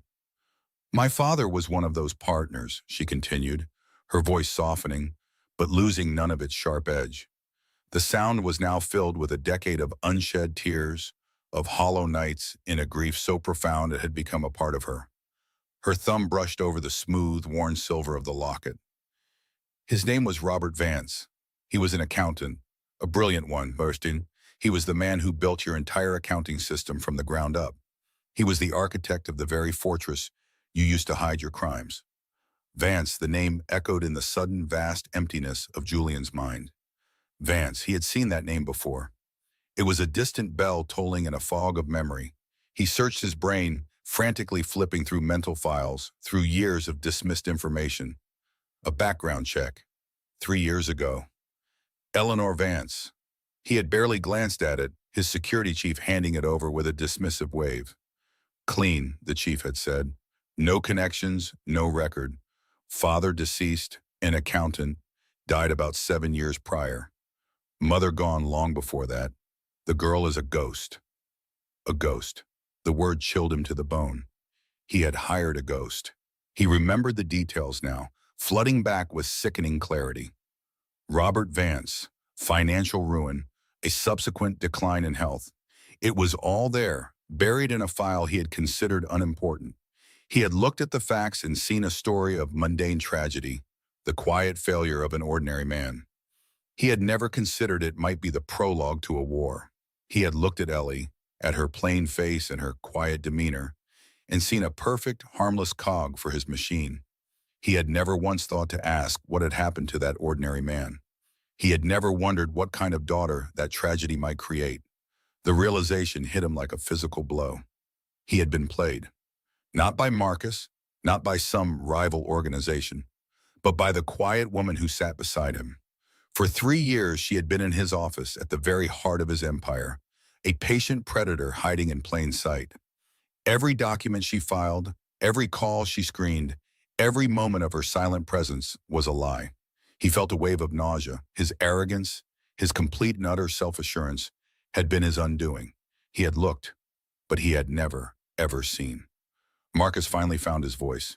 It was a ragged whisper, a ghost of his usual smooth, confident tone. Vance, he breathed, the name tasting like ash in his mouth. He stared at Ellie, his eyes wide with a dawning horror. He was not just looking at a woman who knew his secrets. He was looking at the legacy of a man he had destroyed and forgotten. Robert's daughter, it can't be. Ellie's gaze was unrelenting. The mask of the placid secretary was gone forever. In its place was the face of a daughter who had watched her father, a man of pride and brilliance, be reduced to a hollow shell.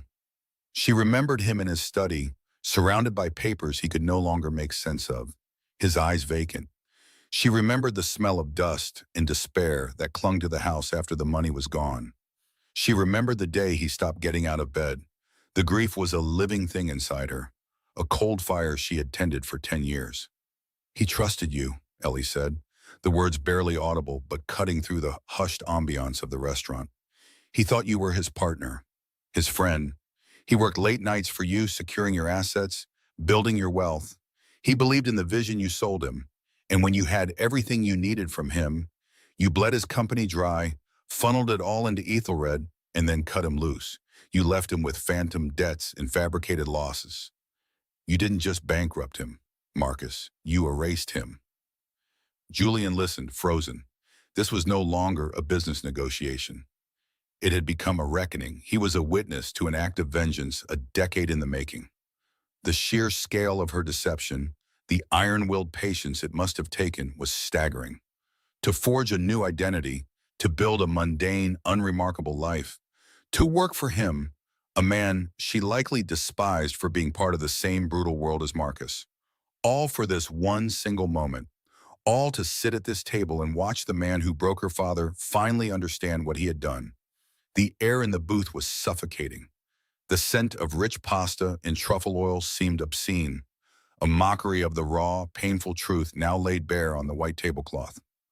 From other tables, the murmur of conversation and the gentle clink of glasses continued, a distant soundtrack from a world that no longer existed for the three of them. Marcus shook his head slowly, a desperate, repetitive motion. He was trying to deny it, to push the reality away. That was business, he managed to say, his voice strained. It was a long time ago. People lose. It happens. Ellie let out a short, sharp breath that was not a laugh. It was a sound of pure contempt.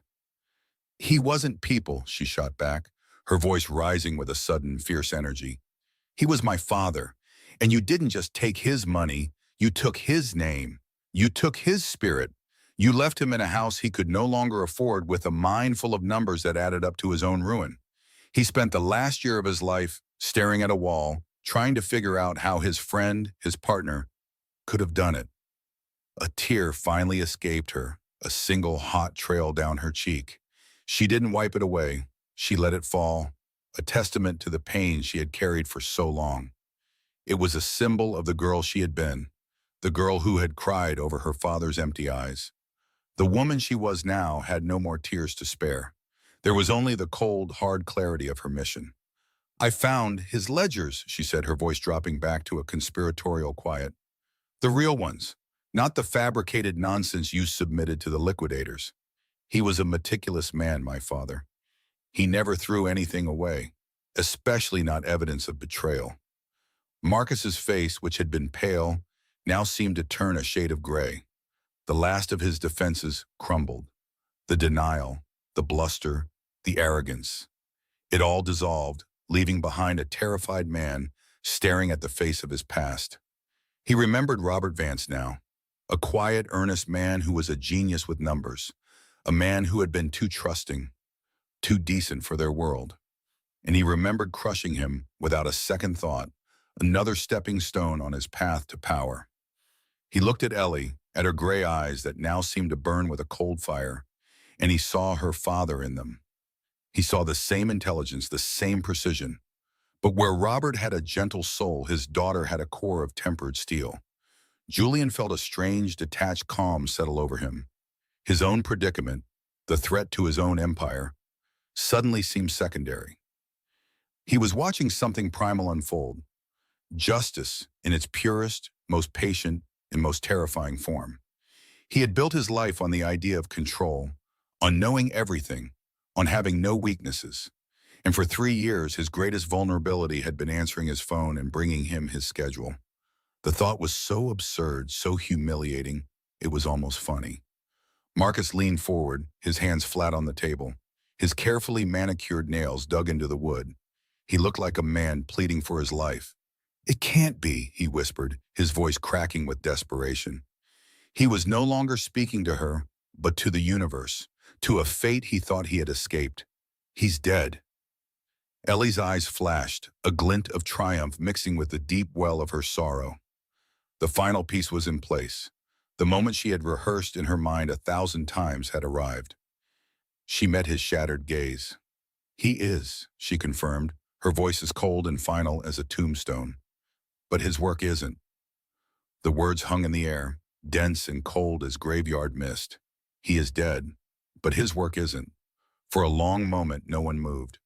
The opulent restaurant, with its hushed whispers and clinking silverware, seemed to fall completely silent. It was as if a vacuum had formed around their table, sucking out all sound, all air. Julian Croft felt a strange ringing in his ears. He looked from the ashen face of Marcus Thorne to the impossibly calm features of Eleanor Vance, the woman he knew as Ellie, his secretary, the mousy, efficient girl who organized his calendars and fetched his coffee. It was like watching a ghost story unfold in real time. His mind was a maelstrom of confusion and a terrifying, dawning clarity. Vance. He remembered the name now, a footnote on a background check from years ago. Father deceased. Cause of death listed as self-inflicted. No criminal record. No notable affiliations. It was the cleanest, most boring file he had ever seen. A perfect cover. Marcus Thorne was the first to break the stillness. He made a small, choked sound, a dry rasp in the back of his throat. His eyes, which had been wide with shock, now narrowed with a desperate, cornered animal cunning. He was searching for an escape route, a lie he could tell, a threat he could make. But his gaze met Ellie's, and the fight seemed to drain out of him. He saw no anger there, no wild-eyed need for vengeance. He saw only a finality, as cold and absolute as a judge's sentence.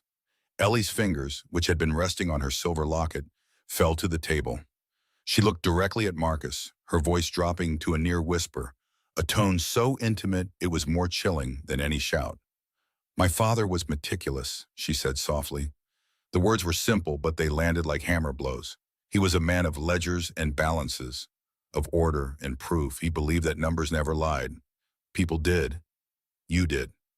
Julian watched, frozen. He felt like an intruder at a deeply personal, deeply dangerous reckoning. Every instinct screamed at him to take control, to silence this madness, to reassert his authority. But he couldn't move. He was utterly captivated, a spectator to his own unraveling. The woman he thought was a pawn was revealing herself to be the queen. Ellie continued, her voice never rising, yet it cut through the thick tension like a surgeon's scalpel.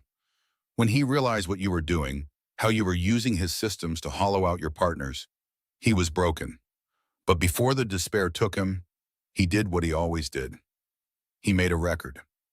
Her eyes were locked on Marcus, two chips of gray ice. He kept copies. A faint tremor went through Marcus's hand where it rested on the table. The perfectly manicured fingers twitched. "Copies of what?" he managed to croak, the word a pathetic attempt at defiance. "Doodles from a ruined man? Nostalgia?" A small, sad smile touched Ellie's lips for a fleeting second. It was a terrifying sight. "Not doodles, Marcus, ledgers. The real ones." She leaned forward just an inch, a subtle shift that commanded the entire space. The scent of her simple perfume, something he'd never even noticed before, now seemed potent, dangerous. He created a parallel set of books, a shadow accounting system that mirrored yours transaction for a transaction.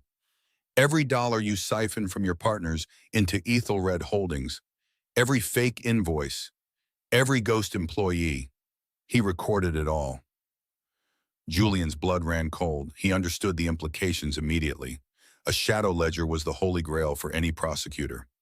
It was a signed confession. It wasn't just evidence of a crime. It was a detailed blueprint of the entire conspiracy. He looked at Marcus, whose face was now slick with a thin sheen of sweat. The charismatic rival who had him on the ropes just minutes ago now looked like a man staring into an open grave. "That's not all," Ellie went on, her quiet voice relentless. "He kept the transaction records, the raw data, digital copies of every wire transfer that moved money from your legitimate businesses into the labyrinth of shell corporations you controlled. He traced the money through 3 different offshore havens before it came back clean." She paused, letting the weight of her words sink in. "He drew a map, Marcus, a complete, detailed map of your entire money laundering operation, from the source of the funds to their final destination." Julian felt his own breath catch in his throat. This went far beyond simple fraud. This was the kind of organized crime that brought federal task forces down on you. The kind of crime that earned you a life sentence in a supermax prison with no possibility of parole. The information she was describing wasn't just a weapon, it was a nuclear bomb. And she, Eleanor Vance, his quiet secretary, had been sitting on it for years. She had sat in his office, day after day, typing his letters, scheduling his hostile takeovers, all while holding the key to a rival's complete and utter destruction. The sheer terrifying patience of it was almost beyond comprehension. The discipline, the cold, burning anger that must have fueled her every quiet moment. He had seen her as furniture, a part of the office decor. He had never truly seen her at all. The thought was profoundly humiliating. He, Julian Croft, who prided himself on reading people, on seeing every angle, had been blind to the single most dangerous person in his entire world. And she was sitting right beside him. Marcus licked his dry lips. He tried to summon his bravado, the easy arrogance that had served him so well his entire life. "You're bluffing," he hissed, though the words had no conviction. They were the desperate gasps of a drowning man. "If you had this, you would have used it years ago. Gone to the police." Ellie's gaze was unwavering. "And what would have happened then, Marcus? You would have been arrested. Your assets would be seized by the government. The system that you used to destroy my father would have simply absorbed your dirty money." "Justice?" She let out a soft, humorless puff of air. "No, that isn't justice. That's just paperwork. My father didn't lose his life to paperwork. He lost it to you." The personal venom in that last word made even Julian flinch. This wasn't business. This was a blood debt, and the payment was coming due right here in this velvet-lined booth. "For 10 years, Ellie said, her voice now thick with a decade of repressed grief, I have lived with the memory of what you did to him. I watched a brilliant, proud man fade into a shadow. I held his hand as he lost the will to live, all because he trusted you." She touched the simple, silver locket at her throat, the gesture unconscious, instinctual. "I made a promise to him. Not that I would see you in jail, but that I would see you ruined, that you would lose everything just as he did, that you would feel the same despair he felt." Julian could almost feel the heat of her focused rage. It was a cold fire burning with a frightening intensity. He had mistaken her quietness for meekness. He now understood it was the stillness of a predator, waiting for the perfect moment to strike. He had brought her here tonight as a humiliation, a pretty, silent thing to adorn his table. He had told her to just be quiet. The irony was so thick it was suffocating. He hadn't brought a prop. He had brought an executioner. Ellie's gaze shifted for the first time away from Marcus. It flickered to Julian for a brief, calculating moment before returning to her target. But in that one moment, Julian understood. The game had changed again. This wasn't just about Marcus anymore. "This information," Ellie said, her voice now crisp and businesslike, the raw emotion receding behind a wall of cold strategy, "is of course extremely valuable." She picked up her water glass, her hand perfectly steady, and took a small sip. The simple act was a display of absolute control. Information that provides a complete roadmap to dismantling a criminal enterprise worth hundreds of millions of dollars. She placed the glass down with a soft click that echoed in the silence. "It would be invaluable," she continued, her eyes boring into Marcus, "to the federal government. I imagine the Department of Justice would be very interested in the specifics of Ethelred Holdings and its connections to international wire fraud." Marcus slumped back against the velvet cushion. The last of his color drained away, leaving his skin a waxy, pale gray. He looked suddenly old, the lines around his eyes deepening into chasms of fear. But Ellie wasn't finished. She delivered the final, devastating blow. "Or," she said, her voice dropping again, a conspiratorial whisper that was meant for both men, "it could be invaluable to Mr. Croft's other rivals." She let the implication hang in the air. The unspoken names, the other families, the other players in their brutal world who would pay a king's ransom to have a weapon like this to use against not just Marcus, but anyone associated with him. And then, she turned the knife one last time, looking directly at Julian. Her expression was unreadable, a perfect mask of professional neutrality. "Or perhaps," she mused as if discussing a minor stock portfolio. It could be most valuable to Mr. Croft himself, a tool to consolidate power, to remove a competitor permanently and absorb his territory without a fight, a foundation on which to build an empire that no one could ever challenge again.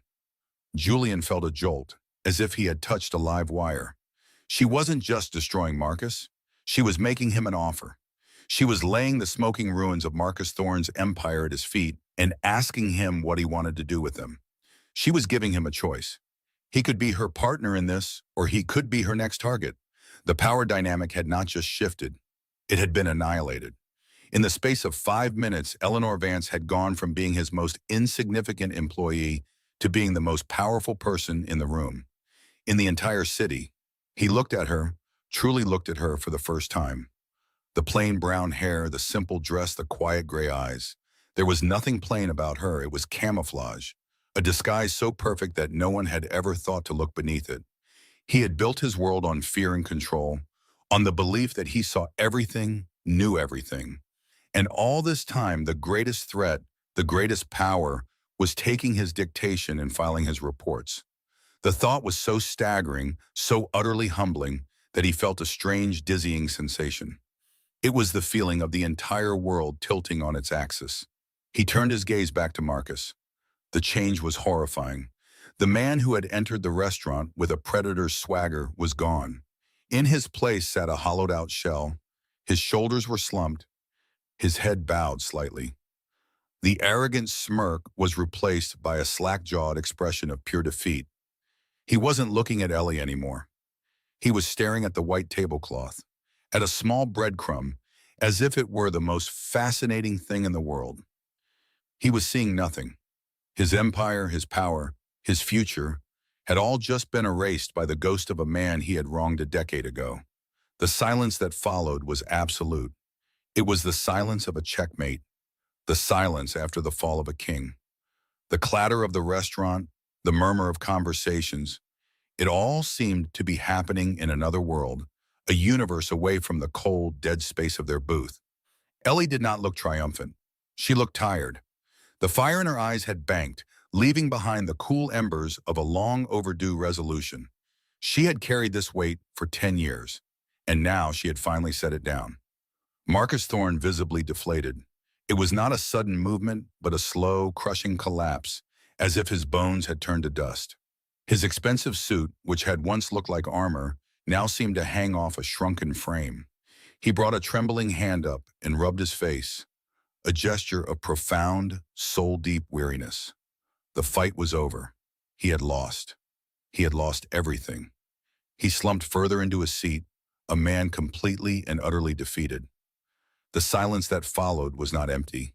It was heavy, a physical weight that pressed down on the velvet booth, smothering the air. It was the silence of a collapsing star. Marcus Thorne did not rage or plead. He did not even look at Ellie again. His eyes were fixed on the polished surface of the table, but they saw nothing there. He seemed to be looking at the wreckage of his own life, reflected in the dark wood. The charismatic predator who had walked into the restaurant was gone. In his place was an old man, his shoulders slumped, his face the color of ash. For a full minute, no one moved. The distant clink of silverware from another table sounded like a hammer striking an anvil. Then, with a slow, tired movement, Marcus pushed his chair back. The scrape of its legs on the floor was a harsh, ugly sound in the crushing quiet. He rose to his feet, his movements stiff, as if his joints had suddenly rusted. He did not adjust his expensive jacket.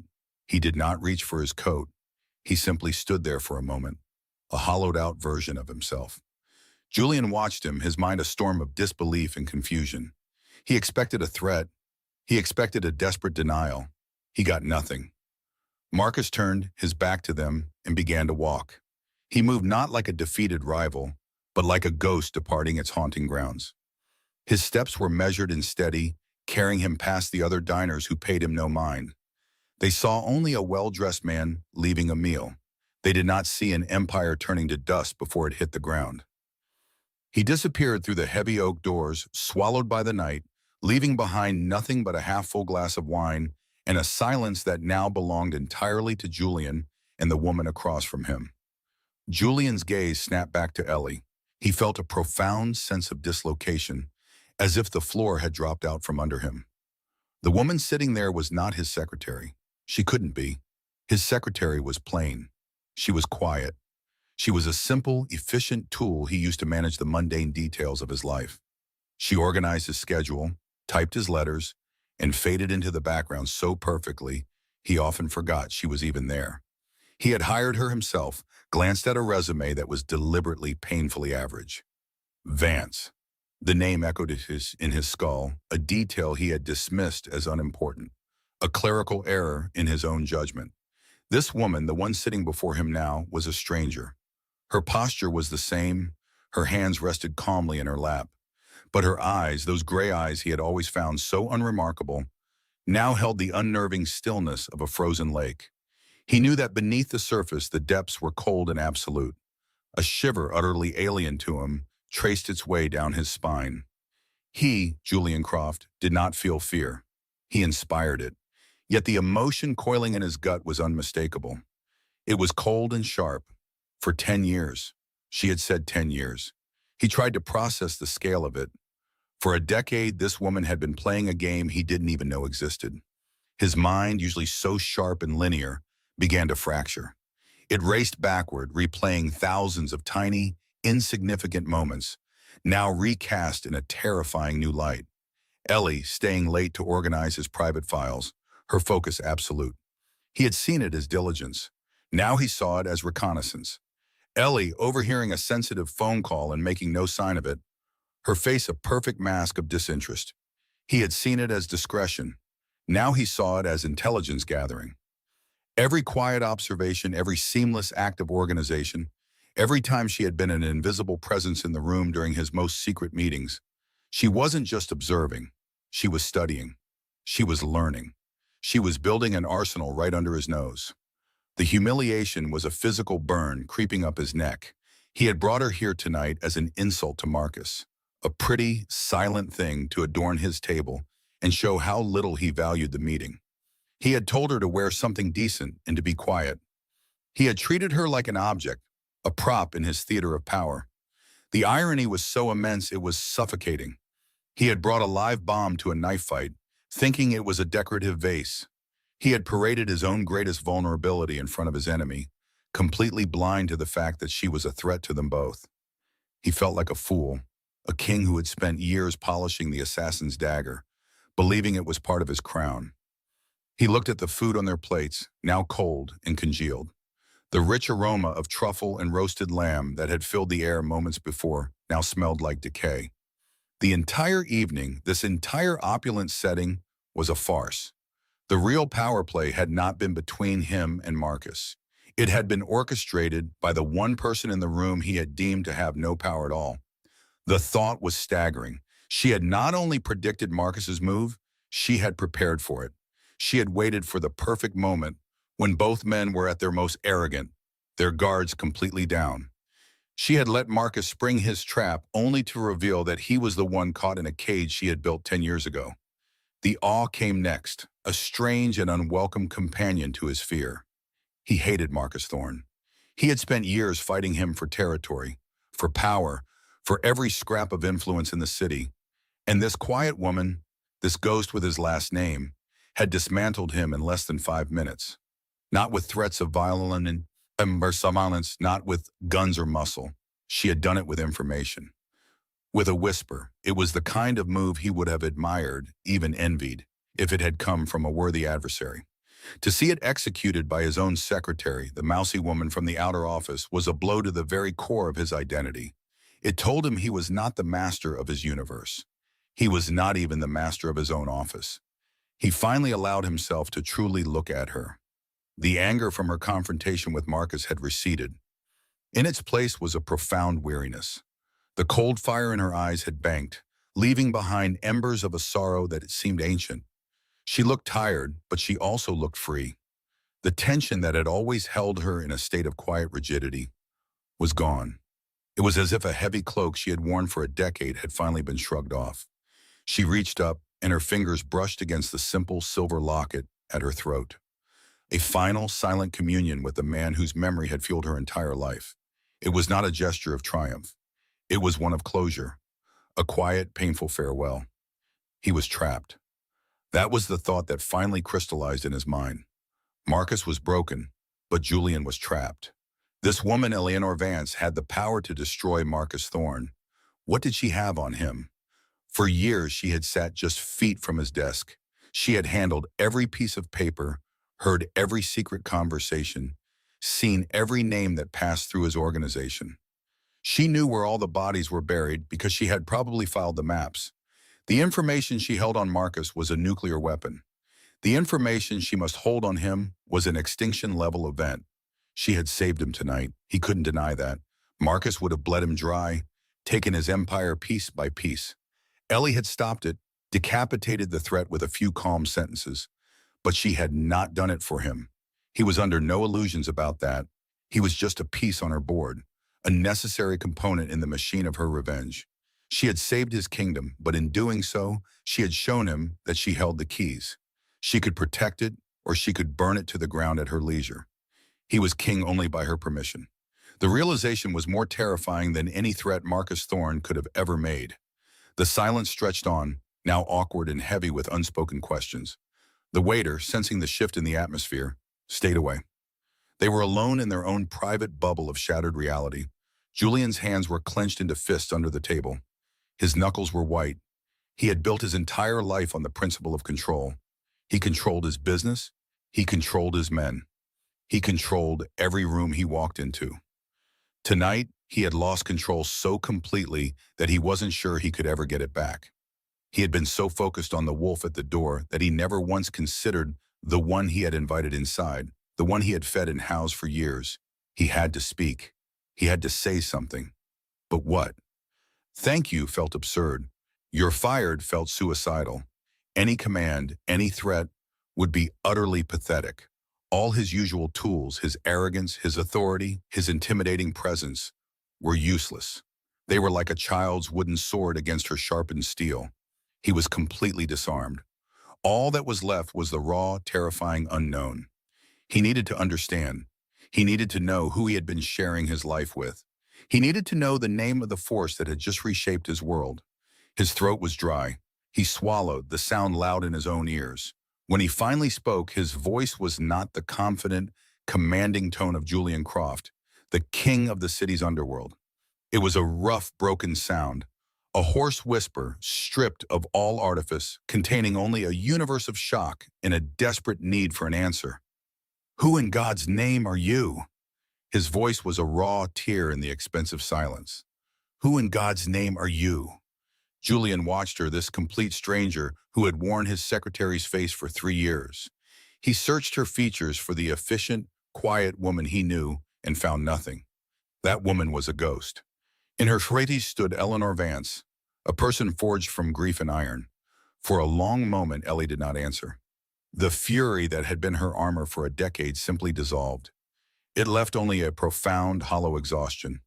She looked at Julian Croft, truly seeing him for the first time not as a target, but as a man so blinded by his own authority he never saw the heart breaking just a few feet away.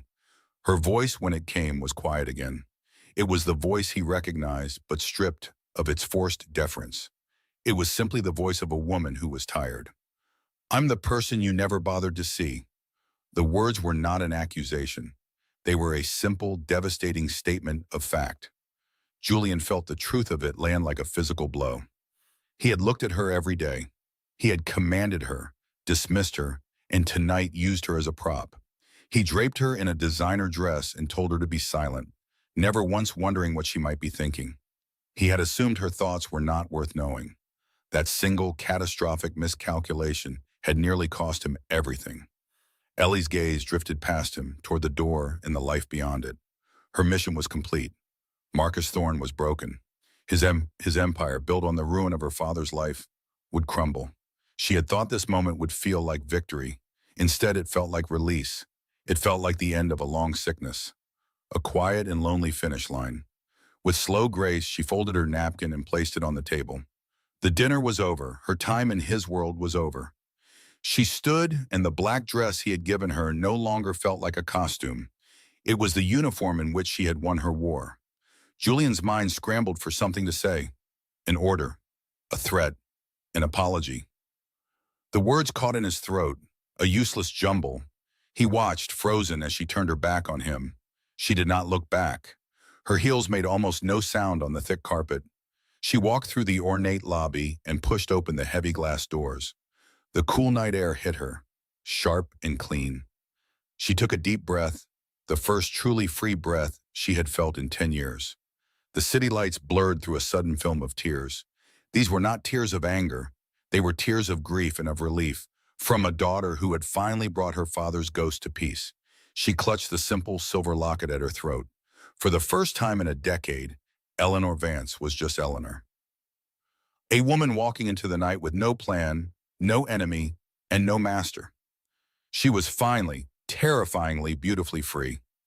She pulled her coat tighter and vanished into the anonymity of the crowd. Back in the restaurant, Julian Croft remained in the velvet booth. The silence was absolute. The wreckage of the dinner sat before him, the cooling plates of food, the half-empty bottle of wine that now tasted like ash. He stared at the empty seat across from him, a space that now felt larger than his entire penthouse office. His mind replayed her words. I'm the person you never bothered to see. He saw her now. He saw the intelligence he had mistaken for diligence. He saw the patience he had mistaken for meekness. He saw the profound, burning grief he had been utterly blind to. He had built an empire on reading people. Yet the most dangerous person he had ever met sat outside his door for 3 years, and he had never seen her at all. Marcus Thorne had not defeated him. He had been brought to his knees by his own hubris, undone by his contempt for a quiet woman with a simple hairstyle. She had not only destroyed Marcus Thorne, she had held up a mirror to Julian Croft, and the reflection was that of a fool, a king who mistook the most powerful piece on the board for a worthless pawn. He slowly reached for his glass, his hand steady but feeling disconnected. By all external measures, he had won, but he felt completely and utterly defeated. His illusion of control was gone forever. He thought of her walking out into the night, free of him, free of everything. And he, Julian Croft, was left behind. The king was still on his throne, but he was alone in the silent, empty castle, haunted by the name of a secretary he would never forget.